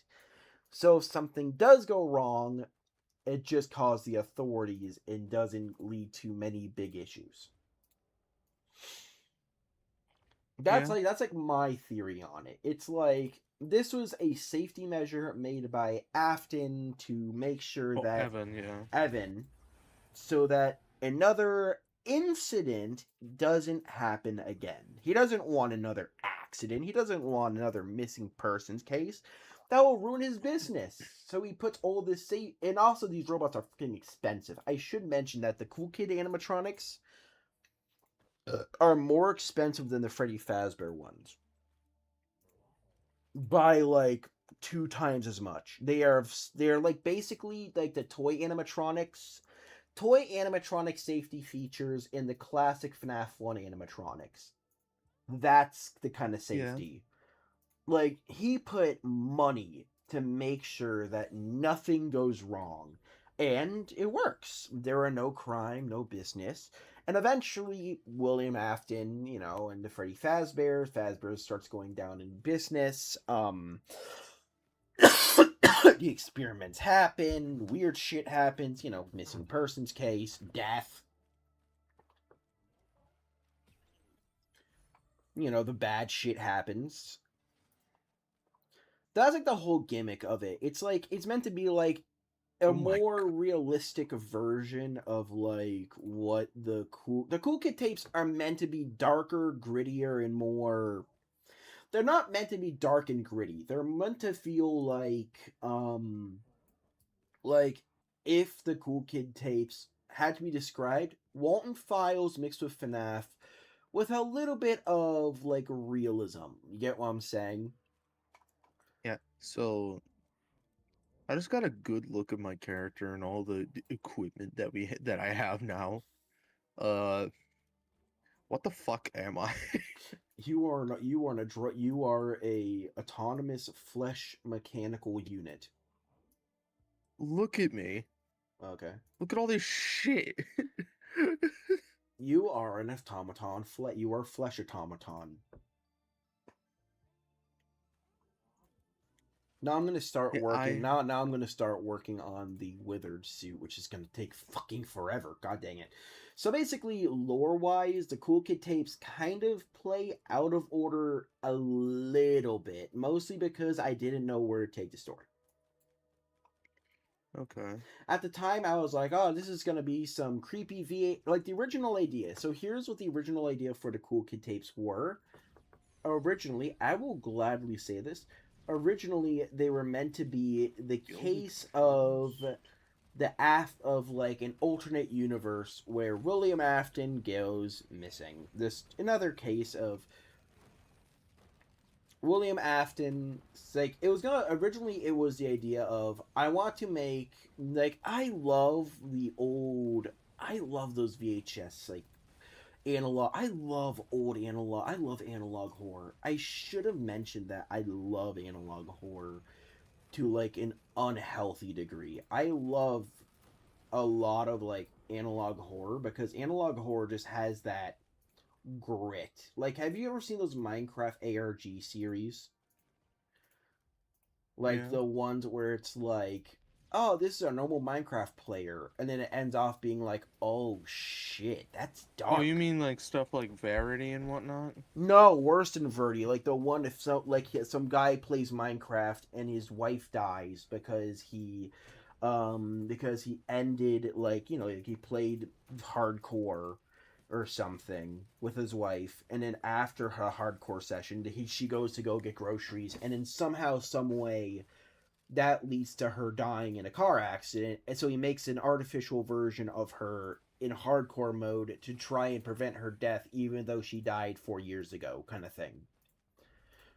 Oh, so like something kind of. I love that kind of dark shit, man. And it's like, oh, I made a time machine to go back and keep trying to save her, but I can't. And it's like, I love that dark shit. Keep that up. I love dark stories like that because it's like that's real. Like that's grief. That's like a good way to interpret grief. You're trying to recreate something to prevent someone's death, but you can't. Because that's not how life works. And I genuinely love that kind of horror. Like, that kind of horror makes me very happy. Because, like, that tells me that someone looked at this and said, I have an idea. Also, the reason I chose green to answer your question is to contrast the rusty gray and orange. If I chose beige, it would blend way too well. Good God, look at the damage! And so basically, the story of it entire, I think, why did I make a line in the middle? That's always going to be rusted. The middle neck always going to be rusted. I just need to make the lines for it. So, like, the story of it is, like, William Afton eventually will return, but as, like, a ghost. My idea is that William does, like, FNAF 3 happens. You get what I'm saying? But instead of William going to hell or, I always come back kind of stupid shit, he dies. He's just kind of dead. William is dead, but because Evan knows about the suit, it's kind of like there's, like, a moment where there's, like, where his ghost, William Afton's ghost does return, but it's more of like in a metaphorical form of like a ghostly Springtrap form on the a ghostly version of his father, or like it repeats things that his father would have said, like, I am honored that you're my son, but disappointed that you ruined my company. Like something, like some shit like that. You get what I'm saying? Like Yeah, I get you. he has guilt for literally ruining his father's business. But at the same time, he also understands that like it wasn't his fault. He's still just trying to come to terms with it. Yeah, because his father's been missing for years and he never knew if his father was honored that his son beat him in the company wars or if his father loathed him for it. So there's like a little bit of trauma. We need a little bit of trauma. There's nothing wrong with a little bit of trauma. There's a lot with a little bit of trauma. A lot more than just a little bit of trauma. There's a lot of trauma that goes into this part. And the reason, and so like that's the idea I went with for like the series. It's meant to be like a hybrid of two stories going on at once. The first one will be like with Evan realizing that his father is gone. Fazbear's gone. There is nothing left. Now, I'm saying this now because here's the thing. In the series, it's gonna be said in a very different way. Like it's gonna be more of a metaphorical, artistic style than like literally just Actually, just told to you. It's like it's show, don't tell. it's gonna be something like Evan appears in like a dream where it's like the office and he hears his father talking. It's like walk like it'll be like in the FNAF 2 office, even though he knows what it looks like or something. Yeah. And then it'll be like, oh, and if this is Evan, I want you to know that I'm proud of you. But you've ruined everything in my life. I want you to feel the burning agony of losing something you worked so hard for, just to be taken by my favorite son. You can clearly I think William said that Evan was his favorite son, right, in the series or something. Okay, so was that or am we I not... only think that he's his favorite because his only other son is the same guy who killed his youngest. Yeah, so we can probably say that Evan is like his favorite. It's safe to assume that. Yeah, I mean, like every father loves like the younger besides from son because Elizabeth, the younger Elizabeth is Okay, so Ethan is the favorite son, but Elizabeth is the favorite child overall. He might be because Evan might be the favorite. It might be the best son, and probably I remember in what was the game? Was it FNAF? Was it the one Pizzeria Sim? Pizzeria Sim. I think William said something about like insulting like his other son, saying that he should have been like his other kid or something. Something like that. There's a lot to go in line with this, but the idea is that it's like Evan feels like he had a lot going for him and he achieved it, but now he feels like in his head he feels like his dad loathes him for that success. You get what I'm saying? Like a little bit of trauma, a little bit of this. So in the series, it's like you have Shadow Kevin, which is like the embodiment of like grief and rage and anger because remember, he's still in Afton. What he thinks his father feels. And Shadow Kevin is like a hybrid of grief, rage, and anger, also mixed with like agony, because in the series, agony is technically stronger than like what the fuck that's called. I don't know how that works, but like agony is technically stronger, which is weird. I don't know why, but whatever. And so the idea is like Shadow Kevin is not really Kevin Cool Kid or like an angry spirit. It's like a hybrid of agony, rage, and like stress, all just kind of formed. And because of that, and because of everything that happened, it kind of just formed this disgusting, toxic, metaphorical, literal thing that took form of the one thing that Evan saw as interesting. Kevin Cool Kid. This one robot that was left on this scrap page that was never made, and he said, we can do something with this. And somehow that was his greatest achievement. His greatest achievement is hunting him down in the form of this grotesque thing. grotesque, monstrous version. And because it's connected to Kevin Cool Kid in the brand, when the animatronic got sent in that storage area, so did that thing.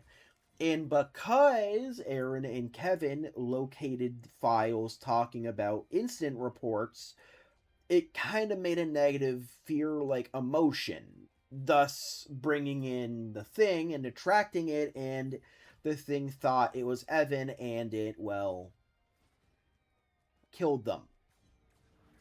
The thing doesn't know who is Evan. It just knows that if you know enough. What? It just knows that as long as that person knows too much, they must be important. You get what I'm saying?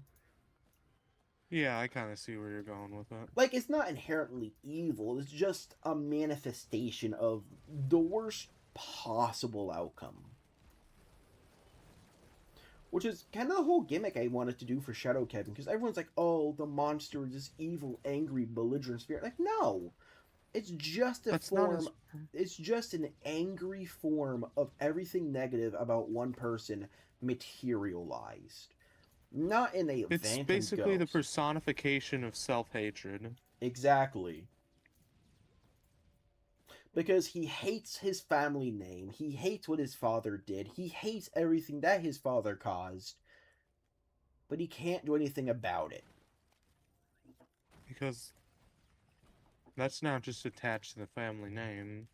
It is. He is part of the Fazbear brand. That was part of the Fazbear brand. Literally was his family name. And that's like the idea I kind of went with for like the series. I want to make it feel like the series had this connected feeling of it's not just Evan or Elizabeth. I'll find someone to voice Elizabeth or something eventually. Or Michael. Or Michael. Oh, maybe Moki can voice Michael. I have no idea.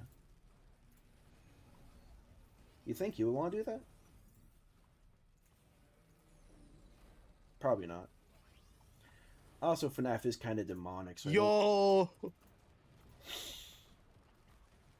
This well, big rigger.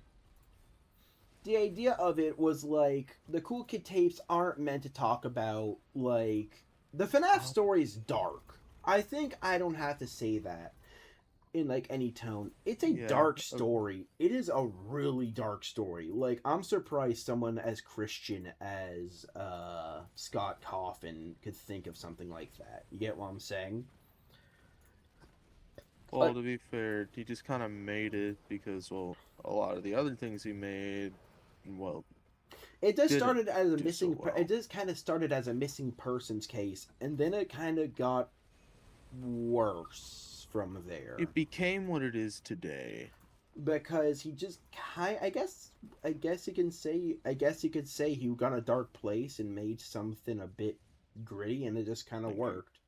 I mean, I kind of, don't get me wrong, I love the glam rock era of the animatronics, but I think they look too kid friendly.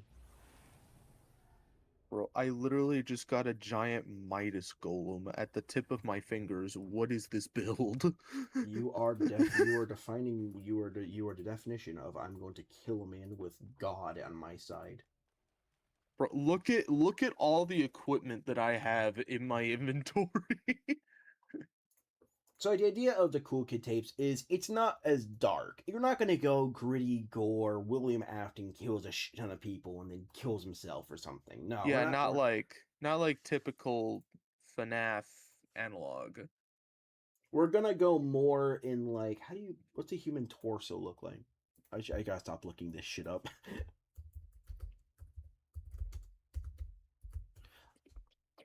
Oh, the human torso is like. I can figure that out. I can put that into there. Look at all these items that I have. I know how to make the human. I know how to make the human torso work. I just need to kind of. I just need to like design it slightly off like that. Okay, I know how to do it. I know how to do it now.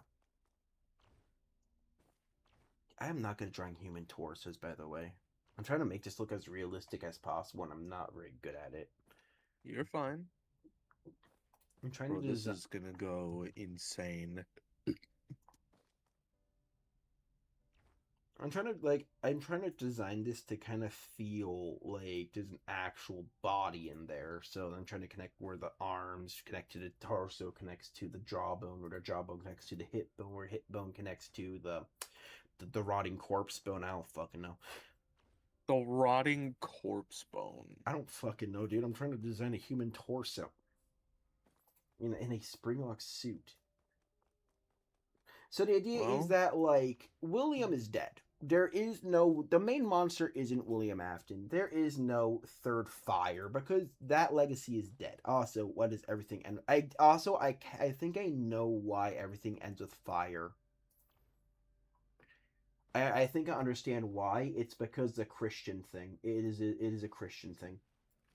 Burn in holy fire. It is because in Christianity, if something were to die in flames, fire in Christianity means it cleanses everything of evil because nothing is left behind. Fuck. Bro, I just got gunned down, but I did get a new character, so I'm happy about that. Yeah, in Christianity, when someone burns in fire, it means they're being cleansed of their evil or they're burning in the sins that they have put themselves into. It gets dark. It gets really dark. It is like old chapel dark.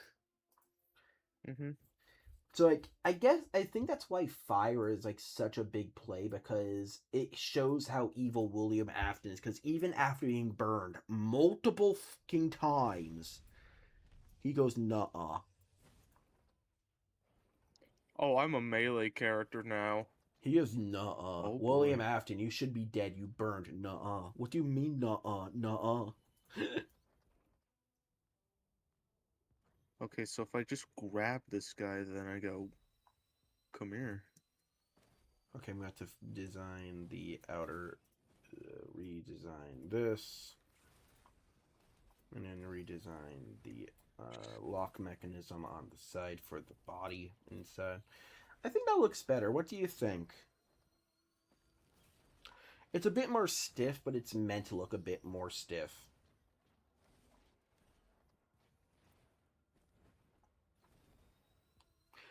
I want this to feel. I want this to feel. I want this design to feel like a suit. This is literally a suit. It's not an animatronic. It is a suit. It is a literal. I'm going to. Finish something. I have no. What the fuck is that?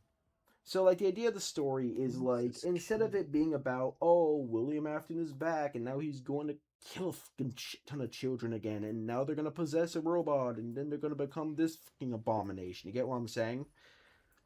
Instead, it's more about, like, the grief of, like, someone as selfish as William being honored to have one of his sons do something big, but also be, at the same time, questioning, did I do the right thing?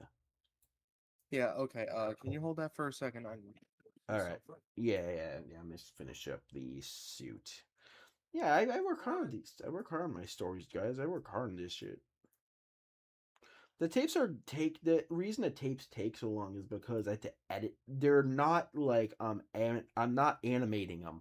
I am simply modifying picture data to make it look like animation. Back and I got pizza rolls.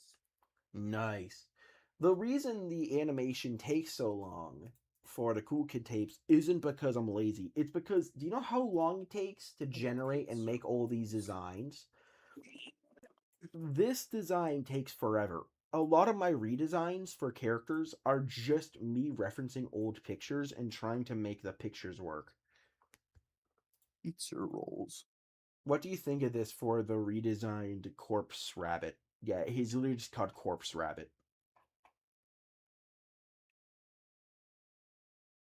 Let me see. He is called Corpse Rabbit. That's not even a joke. The name of the character is called Corpse Rabbit, and it is the embodiment of William Afton.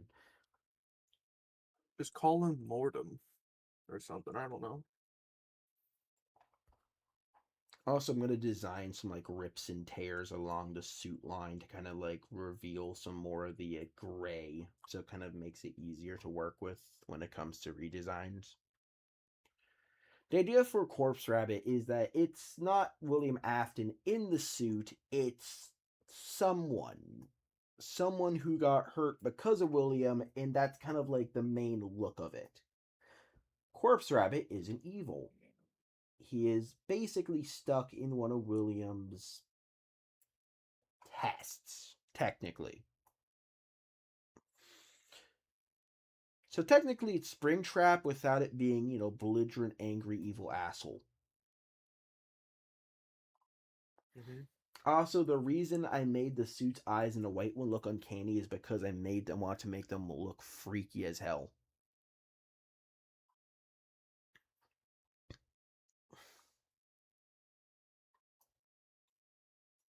Also, I may or may not have withered it a ton more when it comes to the design specifically, so it just has more, what's it called? Grit. I want this to feel more gritty, a bit more uncanny looking, mostly because this isn't a suit that someone would wear. It's just kind of a suit. Wait, I'm gonna have to try and line this thing up. The problem with this is they gotta line these up perfectly. OCD sucks. I feel like for Evan specifically, like a way for when he truly feels like he kind of did his dad dirty is when what I imagine is that he kind of goes back to the spring lock suit design and just goes, what if I did this but made it way safer and way better? That's what these are. The White Rabbit suit is technically what that is. The only difference is that these are a bit more uncanny because the eyes are bigger so that people can see more out of them instead of just being out the eye socket. The reason the eyes are so big is so that anyone that can fit the head on, they can kind of adjust the head to kind of like fit them properly. Also, depending on the older suit, you kind of don't have. I gotta detail this more. I'm probably gonna hop off stream for this. Okay, that's it. I'm gonna go and I'm just gonna go. I'll talk to you later. Well, yeah, that's the lore of the series. Oh. Well, up to now, I don't really have. Well, I know I gotta go pick up my car. Oh. I gotta pick up my car, and I wanted to redraw the Corpse Rabbit suit now that I have a bit more skill when it comes to drawing the details. Yeah, I've still been working on the whole. Remember the hallucination thing that you? Yeah, the hoaxes. Also, the reason I call them hoax animatronics instead of nightmares is because nightmares are scary, but what's scarier than seeing something that doesn't actually exist? Then why not call it something that I don't want to call it something familiar, like I don't know what else is familiar because Kevin. I just love the name hoax. Like when someone says the word hoax, it doesn't sound real. It sounds like you're making some shit up. And that's the idea of what the hoax animatronics are. They're meant to sound like someone is tripping balls on the job, and it's like, oh, they're not real. They're hoaxes, buddy. You must be tired. You must be tired out from working so much. You get what I'm saying? How long I've been working 3 to 5 days in a row. You should get some rest, buddy. I saw Kevin move in a weird way. You must be hallucinating, buddy. Something like that. So like it feels realistic enough to a point where it's like something that someone would say, but it's not like, oh, I saw a big scary sharp teeth version of Kevin. It's like the hoax ones are just twisted. They're like twisted versions of what you would see. But technically, they're just hallucinations. Technically. They can't really hurt you. So I had an idea. The idea is that when you see the hoax models moving, you're kind of losing your mind. In reality, it's just Kevin and Nova and all the other robots kind of heading over to check out what that noise is. Who's here? You get what I'm saying? Yeah. But when you see, but to the person who's on shift, they see these horrifying things that look like the robots. And what kills the person isn't the robot, they technically have a heart attack. Mm-hmm. And that's what gets them, not the robot. They get a heart attack Maybe because something like self-mutilation instead. they try and fight the robot off, or maybe they hit something, or maybe they try and shut down the power and they shock. Basically, they do something to try and fight off the robot, and then they hurt themselves. Which is why the robots never hurt. The robots aren't evil. They never hurt nobody. It's just they're programming. They're just It's just hallucinations. the building is old. It has old ventilation. Maybe it's the vents being weird. We don't know. And for now, the lore of them is that they could be a hybrid mix of Shadow Kevin's influence on the building. You get what I'm saying? Or Hybrided with the bad ventilation. It could be a lot of things. At the moment, I kind of quit after that video because I didn't know where to take the story. Yeah, I took a break. I was like, I didn't know where to take it. I can pick up the hoax animatronics for you. If you want to, you can go right ahead. I don't mind. I'm just saying, like, when I made the hoax models, I was like, I don't know where to take the story after this. Because it's like the hoax models, now I'm pushing FNAF 4, and it's like, how am I going to follow up with a better explanation than just ghosts and phantoms? I don't fucking know. Something. It's like one of those things of I can't really explain it because I don't know how to explain that it's these phantom-esque. They're ghosts or machines or Well, here's what I have an idea for. So okay, go for it. come over, take a seat. Let me crack open a beer. I got an idea. So Okay, if I had a can of soda, I would remember crack you one had the open. idea to make it to where everybody survived the accident. They weren't actually in it. Yeah. So what I'm thinking for Evan specifically, for why he's able to see the fans for these hoaxes, what I think is that maybe instead of saying, "Oh, he wasn't in the accident," he actually survived the accident. Oh, like he got He bit, survived the accident but and it the missed the severe head trauma. but it missed the frontal lobe. Like instead of like its arm, or maybe like I don't know what would be like A person can survive. A person can survive but losing you their frontal but lobe. the problem is you could, but then you wouldn't really be as cognitive to run a company because that kind of controls your emotional state, which is weird. We could say it part of it got missing, but most of it's still there or something. Or we could say the head got corrupt. Or we could just say it was head trauma Maybe. from the bite. We could just say maybe the Fedberry Maybe we can animatronic say had some that. trauma. Maybe the bite caused some physical trauma on the skull and that caused some deformation. Maybe Michael realized what's going on, pulls him halfway before The eventually Fredbear just bites halfway on his head. And it kind of cracked the skull or something, but didn't really remove it.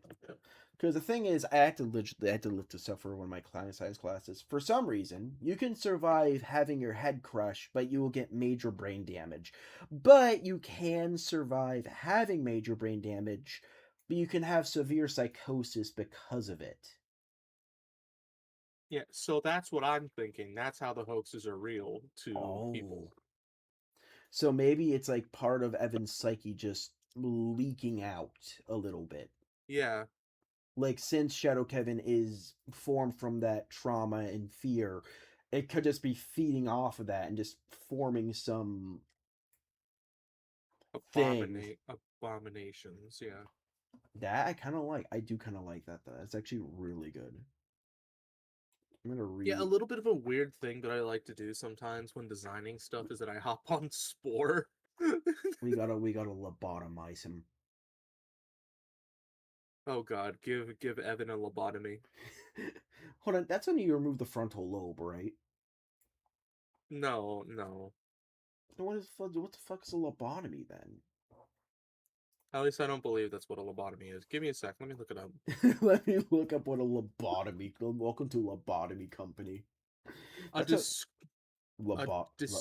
lobotomy A corp. discredited neurosurgical procedure that involves severing the nerve pathway to the brain's prefrontal cortex. Yep, frontal lobe removal. Yep. So It was abandoned due to severe, irreversible side effects like apathy and personality degradation. that sounds about right. That sounds right. When you remove someone's literal emotional control unit on their body. Uh-huh. Also, the reason the corpse rabbit suit looks like it's been stitched up a bit is because eventually, before it became the corpse rabbit, the suit did get damaged in a fire, leading to it being stitched up and fixed up before someone got violently shoved into it. Yeah. Don't question it. Don't. Also, the reason the inside looks like metal is because the inside part is made out of a lightweight metal rather than a plasticky material to prevent the suit from collapsing in on someone. So even if the suit is damaged, you don't have to worry about replacing any plastic parts. You just unscrew one part or a shell and you just kind of slink that on. Also makes it look like a Frankenstein.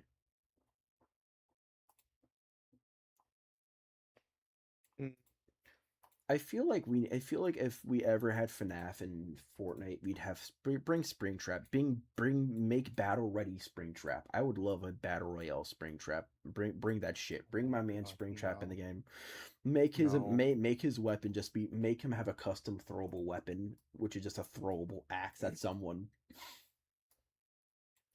Like, just have a Springtrap boss in the map and be like, oh, he has two abilities. In battle, he can basically just straight up like do the jump scare noise and it pings every enemy in your location. Or you just get a throwable axe mythical weapon that you can chuck at someone and go through builds. That'd be cool. I would not mind that. Like, I know it's like, oh, we gotta keep it horror themed. You can make it horror themed. Just put it in. Just put it in Fort Nightmares. It did it with Dead by Daylight. The way I like to think about the corpse rabbit is like the corpse rabbit isn't a bad guy. He's just someone who got basically lobotomized thanks to the suit. So whenever you see the corpse rabbit, he's not violent, he's confused. He's like looking around, he's a little bit stumbles. But when he sees you, he thinks you're the guy who shoved him in a suit, and thus that triggers his rage. You get what I'm saying? Yeah. Like, he ain't a bad guy. He was just a guy who just... Well, the original concept for corpse rabbit was it was going to be Henry stuffed in the rabbit suit. But that'd be way too deterrent, since then that would be Charlie Emily would then be missing her father, and then that would be another extra lore of how did she survive for so long and looking for hers, and it would be like, yeah, no, I'm not doing that shit. Too much convoluted lore dump shit that I refuse to overcomplicate. Okay, I'm not overcomplicating the lore. Basically, we'll say Henry died of old age. You get what I'm saying? William Afton died to a heart attack because the phantoms of the dead children that he killed. This is basically FNAF 3 doesn't happen in this timeline. It's just a horror attraction. There is no Springtrap in the thing, and everything's all hunky dory. No one gives a shit. It's just another... Yeah, the fire still happens, but that's because of faulty wiring. The fire happens because of an accidental spark in the building, and we can just say it was an act of arson from someone who maybe someone who lost their kid or a friend in Fazbear's, went nutty and then burned the place to the ground or something. You get what I'm saying? Just psychopath behavior. William dies due to a heart attack and gets dragged to hell by the souls of the dead kids. Bring that shit back. Not purgatory. Don't make him come back. He's dead. He's gone. We are not talking about him. He is out of the picture. This is basically about the next generation, technically. The idea is this is going to be the next generation of, like, FNAF, without just making it, it's just the dead kids come back because William Afton isn't dead. It's like, no, he died. No, William Afton is fucking dead. He's gone. He ain't coming back. He's dead. Kevin, What? you go to the bank. Why don't you go with him? And then he'll take you to the car, give him my credit card. All right. I don't feel like driving, and you drive your car back. Yeah, I can do that. All right. I think that's all the detail I want to do for now. What do you think? Let me see. Basically, if you're wondering why there's a bunch of, like, metal rivets that are rusted on the side, that's basically from the latches that used to hold the fabric down that kind of just spring. Because remember, this is partially a spring lock suit. The idea is that all these latches, after the fire destroyed the suit, a lot of the old latches kind of a pling, just like plunk outward, and they can't really spring back in, so they're now just kind of out there. The idea I'm gonna pin the hoaxes so I can look at them more in depth.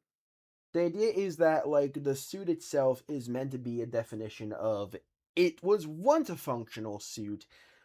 Also want to make it better so I can kind of reposition the angle a bit more. I think it's perfectly centered. Okay, it is. It's all good.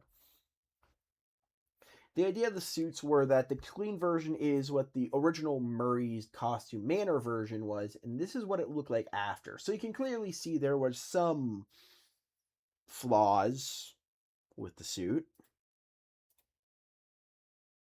Clearly, one of the suit's biggest flaws was the fact that it can survive a fire, but the mechanisms on the inside clearly couldn't.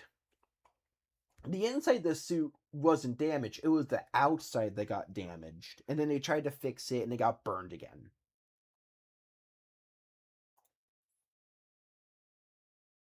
That was the idea for, like, the whole concept. Is, like, I don't want the Cool Kid tapes to be like, I love the Walton Files, but that shit's gritty as hell. Like, I love the paranormal act of it, but it's like, god damn, if you want to watch a good horror series, watch the Walton Files. Like, holy shit. Watch the Walton Files. Watch, like, some, like, Minecraft Fortnite ARG content. Fortnite ARG. I have never heard of it. Not Fortnite, FNAF. I would love a Fortnite ARG. Just, like, make it like a normal kid playing Fortnite, but it actually tells a darker story. You get what I'm saying? Maybe have the recurring character die in battle and then wake up and be, hey guys, this is my first ever Fortnite thing. Be like, what the fuck's going on? I would love that. Like, just something that is, like, subtle on paper, looks normal, but then you look and you're like, wait a damn second. This is why did he say this is my first video on this one? And then it's like, oh, he's stuck in a mental death loop. Or maybe he was hooked up to a system that he's literally reliving the battle royale or some shit. I would love something that dark and gritty. It's like one of those things where I just enjoy that kind of horror. Also, I'm trying to come up with a pose for the reason the ears are all, like, janked up and broken like that is because it's because someone vandalized the suit one day and ripped off the ears while someone broke into the building and ripped off one of the ears as a souvenir for exploring the abandoned place. Also, I gotta give that eye that grit detail. I really love giving eyes. Also, the name of the characters are White Rabbit and Rotten Rabbit. And you can see which one's Rotten Rabbit. I'm gonna give it a back. Obviously. Rotten Rabbit's gimmick is that it's meant to just look like a springlock failure suit. Like, if the suit got damaged. Like, that's why the metal looks I'm gonna figure it out. I'm gonna get like the picture a bit more rust on the arms, maybe some metal texture. But this is like the base. I'm gonna do more detail eventually, but for now, I don't really have any more detail I want to give to it because it's already. I gotta get my car. I do need to get my car. I got it all fixed up. But I'm just wanting to do this to kind of make it look better so I can like because the old suit looks cool. You get what I'm saying? I was like, I'll Yeah. send you a picture of the old outfit. Like the old suit has a design, but it doesn't really. You get what I'm saying. It looks good, but you can clearly tell I wasn't as good as drawing it back then. Uh-huh. And then this is the new version, which has a bit more of a clunkiness to it. Like, I like to think that the suit isn't like some smooth moving suit. Like, I like to think that the suit isn't like something that you could just freely walk around in. This thing, you can only walk in a certain way. Like, maybe you can't bend a leg too much. You gotta move it and then it gets jammed and you gotta put your foot down. You gotta move the other one. You get what I'm saying? Yeah, I kind of get it. Or maybe it's like when you look at the way the hand and the body is, it looks horribly bad. Like, the idea is that the suit itself is so fucking old and damaged that even controlling it is hell. So if you're trapped in that suit,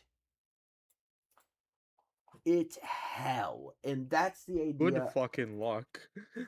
Like, you can walk around in it, you can clearly move around, but you're gonna be walking around like a mascot who just shitted them. You're gonna walk around like you just shit yourself in your pants and you can't pull them off. I'm taking a piss. I'm leaving. All right, I'll be out there in a second. So yeah, that's all I want to draw and kind of redesign for the stream. Like, a lot of the character model design is I want to make this suit feel like something that isn't Springtrap, because Springtrap's design is peak, but it's like it's just a corpse. Overdone. It's a corpse in a suit. What do you want me to say?